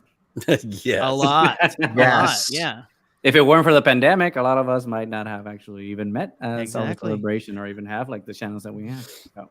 Right. We wouldn't be doing video probably, me and Scotty. Right. Now. I don't know. We might have eventually gotten to it and everything. But we weren't doing video before the pandemic and all that. So, but anyway, well, Nick, that was some fantastic recommendations, sir. Do you have anything else? I think I've done more than my fair share at this point. I guess so. I just wanted to show up and talk about music, and then you let me, you put a microphone in front of my face and I'll run. So sorry. You know me, I like to let people just go off, like whatever. But see, I stole the spotlight from Goose because it wasn't my night. It's no. We gotta spread the love so that other people can give their musical recommendations. But it is an honor to join Connor and Goose and you, Jerry. I'm sure you talked about it at the top of the show. I'm just going to go ahead and tease it out there for everybody else. I got to witness something fantastic last night, and it was Scotty and Jerry interviewing Seth Green for Podathon. It's unbelievable. It's the most Bombad cast. It's the most Bombad cast interview I've seen in all the time I've been aware of who Bombad cast is. There's not a more perfect guest. There's not a more perfect, like, the way the conversation flowed. It really is fantastic. And I can't wait for September 17th, Podathon, and for people to get to check it out because there's so much good stuff in there. Definitely very excited for that because just the clip alone is just like, yeah, it gets everyone excited for that. Man. He understood the assignment, as the kids say. Yeah. Oh yeah. Well, like the cool thing was just that, and I appreciate it, Nick. That's it again. Like it's those things where I'm sitting here like, oh yeah, whatever. It was fine. But it was not fun. It was not fine, dude. I can't believe it happened. But like still, but the cool thing about it is that we went to a lot of places we didn't intend to go with him, but yet ended up being where we exactly wanted to be. Well, and it was one of those things, and I think I said this. I said this on Streaming Star Wars last night because Scotty jumped on with Pete and I to kind of do the reveal and that kind of thing. That first like 5 minutes when he was on, it was that very kind of what you expect. Like he was a little bit reserved. He was a little bit like y'all jumped into best favorite, most fun. And like he understood the concept, but he was like, well, I'm going to listen to you guys and I'm going to, kind of get a feel for it. And you got into best and you said yours and Scotty said his. And then it came to him and he started talking. And I swear to God, and of course, again, Pete and I were in the background. We were hanging out watching. And as I was listening to him, I thought, I want him to abandon the rest of best favorite, most fun and just let him go because he started to follow his own path. Like he was inspired. It hit him in a way where he was like, well, I thought about this, but now he was going somewhere. And literally about the time I had that thought, Scotty goes, well, I'm just going to disregard the rest. We're just going to keep going on this. And I was like, it was going so much more of an interesting journey. Because that's what happens when you have an interview and with somebody big like that, of course, you prepare and you have your questions and you get you do as much research as you can, but ultimately you have to read the room and you have to read the guest and adapt. And y'all did that. And it was so great. And he talked about, and literally he talked about everything y'all wanted to talk about, which I can't wait for people to hear. We still got to the big points that we wanted to get to. Every single big point that was on the questions and the talking points that y'all had lined up, his relationship with George Lucas, George talking to him about understanding how C-3PO works, George talking, he has a lot of good George stories. God, there's so much good. Oh my God. That's what makes that doesn't get people excited for this. I don't know. That's what makes such a good Bombad guest and segment. So yeah, he's the third host. He's the third host of Bombad Cast. It was totally obviously it was fantastic. But thank you. And again, so all of you out there right now, you already know about Podathon, but the September 17th, correct? Come support. Second day of Riot Fest. Share everything. Right. I'll be there in spirit. For sure. But yeah. You finished talking about the middies. Okay. Well, you know what? I'm going to end things. What's that? Yes, Connor? I just said hi, Boop. Oh, I thought you said I will. And I was like, continue. You please. will what? Sorry. It's my old man ears. Boop, I will ask your question if you would like. You also have the option to come in, but let's go ahead and end it with the B question if we can. Okay. Hold on. Boop, are you available to join us? Boop. Go ahead and just say it in the chat. Come ask the question, Boop. Boop. Come and ask the question. Then this is how we got to end it. It's like Beetlejuice. We got to end it with the B question. Boop. And I don't ask it well enough. So the B question, Goose, is it's a Hyperfocus. It's a Boop original. That is Boop's thing. And they tweeted about it. Actually, I think they used that meme format, the new format with like the girl talking to the oh my God. About like the why they asked that question. Yeah. But they have a spreadsheet of everyone's answers. It's just kind of become like it's Boop's thing. There it is. But Jerry, hold on. It is a Hyperfocus original. Here we go. No. Here we are. No, we're here. We got it. Hello. I missed like 5 minutes of conversation, but I'm here now. Doesn't matter. 5 minutes of 2 hours is okay. You're here for the important part. I just got That's all that finished matters. talking about Maul so much, and I'm just beaming with happiness. Oh, Yeah. that's incredible. Here, I'm Yeah. gonna put you right here. There you go. So Okay. B question. if you had to, no, we're not talking about chewing or swallowing. If you had to put live bees in your mouth, how many do you think you could put in your mouth before passing out? 1. One? I'm a little Alright. bitch, and I have no shame in accepting this. Well, it's a question about personal limits, so I Oh yeah, respect that. exactly. Yeah, Exactly. like I think I will talk for other people that will give more aggressive answers and saying like 10 or 15. And I think just people want to sound say tougher than Elden. they are, and I'm just like no, Yeah. no. Yeah, Elden I Diaz, he said recognize that. 74. See, I think that this just flexing muscles that people don't got. And I think 1 is enough to fuck me up. And I think 1 is enough to fuck up anybody. So Exactly. And gotta that's keep all it you real. need. It's a fair Oh my point. goodness, that's insane. I absolutely. Well, respect that. okay. So we have it. And listen. I heard we were talking hey, Maul. I heard we were talking Maul. Eli. Are we talking about how much Maul? My no. son. Eli, we're done. Eli, I we're will put you in done. headlock, Eli. I love you. Are we talking I about? love how you, son, Maul's- but we're done. Eli, don't do this. Boop literally just Snap got your neck. off. Like, With my bare hands. I I'll hear have to pull Piglet, out my I believe. my Darth Maul Funko behind me. Oh wait. Oh, there we go. Listen, this is not a Star Wars show. my okay? son, don't do this to me. I thought it was gonna be. I thought we were gonna talk about emo Jesus, Much Isley, and the friends we made along the way. At No, Star Celebration, but I will say it wasn't about Goose, that. it was so wasn't that. great seeing you and Alden and Katrina at the panel at Celebration. Thank It you, was thank you so much. fantastic. Thank you so much. Yes. It was such a special experience. I'm very happy that other people enjoyed it because oh my god, I was so scared shitless Oh, about it it. was great. So, yeah. No, you guys did absolutely fantastic. I was right there on the front row, man. Like, I know. It's just like, so oh, good. I know that guy from the onlines. Yeah, it was crazy. That was the first thing that Jake and I did all Celebration weekend because we were only there for Saturday and Sunday. And Thank you. and it was that and then Pink Milk back to back. Oh yeah, yeah, that was so cool. I From Lucas, talk about a banger lineup, man. Well, Oh, I don't know. it's I don't know if that incredible was. lineup. I don't know if Lillian Noble or whoever at Lucasfilm did that on purpose, just like putting us back to back. Because I remember the minute that I saw the lineup, I immediately texted Brian. I'm just like, Brian, do you know that we were back to back? And he's just like, oh yeah, this is amazing. I'm like, I don't know if it's a coincidence, but I love it because it's so good to just like be with 2 podcasters that we just get along, we're just friends, and we're able to just back each other up. So it was a beautiful experience. Saturday was amazing. Saturday was the best day. fantastic. It was I a lot remember of fun. specifically after, I think between the Triad and Pink Milk panels, somebody shouted in the room, Sabine's in Ahsoka. And I'm like, wait, what? Sabine's in Oh, yeah. Ahsoka? And so I logged I onto remember- Twitter on my phone. I'm I like, didn't even remember. holy that. I was crap, Sabine's in Ahsoka. You were in another it plane was at that well, and point. I had rushed from that panel we're at the Metaverse panel because we were at the main stage, and so I missed Triad because I was at that panel and was rushing just to get there in time for Pink Milk.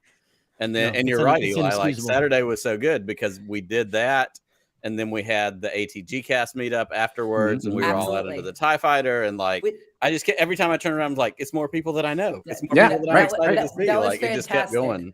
I will say there was a fun experience that I don't think I've told any of you about, but this is just hilarious. I think this is funny.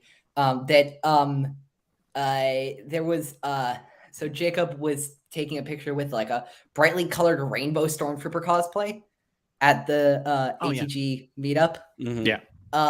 And first there was this woman who asked if he could before he could do that, if he could take her picture with that stormtrooper, and that woman was Katie.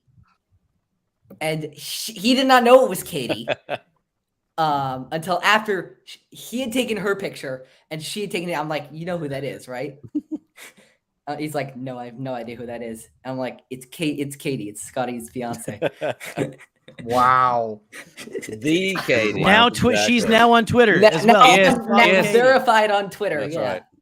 And she added us back. Verified Twitter. Like, amazing. Which was also hilarious because about the same time that meetup was going on, the hip hop trooper was hanging out right there next to the edge of the TIE fighter. And there were some very, very scantily clad ladies in some pseudo Slave Leia cosplay. And they were shaking everything that their mama gave them with the hip hop trooper. And like, it was funny. And I'm not a prude, it didn't bother me. But the amount of like younger kids that were walking by and like just watching, I was like, this is also, I heard something really. It was an awakening. I also heard something. Have you felt it? You know? There was an awakening. I also heard something very disturbing after the fact. Did you know that right next to the ATG Bombadcast meetup, Pong Krellstance actually was holding a meetup. Oh, disgusting. Later. And who cares about that guy? And it's awful. I couldn't believe it, honestly. I don't associate with that. I have to live. Eli, you're grounded. You know what? I wasn't saying it's a good thing. I'm just saying it happened. You didn't have to mention it. You're grounded. Listen, we love you, but you need to just do better. You know. College. Yeah. Boop. Yes. Do you have is Goose on the spreadsheet now? He's about to be. Well, yes, actually added earlier. So just need to add the answer. Thank you. Add the answer. I There we go. appreciate There it. we go. Hey, so it's between about to be immortalized in stone. between being on the spreadsheet and now Katie adding us on Twitter. It's just we made it. This is a good week. It's been a great week. It has been. Connor, you're not doing anything. Get out of here. Not as good as Saturday. Not as good as Saturday at Celebration, but still good. Still good. Yeah. It happens. It is. It's good. But anyway, listen. Boop. I'm gonna throw you in the background. Go put that on. Go put that on your stone tablets, and we'll talk to you later. Okay. I'll etch it. All right. Etch it. Oh yes, etch it. I've heard that there's a competition. I've heard there's a competition of like who stays the longest down at the bomb back at Hyperfocused. What is the top three? I want to know. So I can't remember. Like Alden had the longest episode for a long I know. time. I know that. That's why remember. That's why I need to know. We'll have to do a little bit. We'll have to go. I got to do a little bit of research for that. I'll ask my Bombad cast scholar, which is actually Connor. So we'll get around to that. But this is listen. It was Maggie. 207. Was Maggie that was second longest according to Eli? Yeah, Maggie. Oh my gosh. Yeah, there is people are vying for the, and I'm like, listen, guys, this has to be at least 2 hours of interesting content. Longest, which usually is at how much? Because like today, I know I would go the distance. But I know I have unfortunately other things I need to do tonight. But listen, I need to know what the lives to benchmark live. is. Okay, what was Maggie's 2.5? episode? God damn it! Man. So I thought I was doing good. I think we did good. I think you did fantastic. And listen, there's going to be times. There's going to be other times. Trust me. Yeah, I mean, this is not the last Hyperfocus that you'll be on. And I know that those other fools came ready. They had already had other times that they came before. They're trained. This is like cold turkey. They're big supporters of the filibuster. So they're just like sitting here, like for better or worse. Yeah, I'm not gonna get into that because that's no. Just bring a phone book next time and just start like Jesus I'm just kidding. Yeah, I'll stop. Maybe anyway, next time we can talk about Star Wars, right? Maybe we'll see. Maybe like it. Maybe. We'll see what we feel. Yeah, I'll start a playlist. Yeah.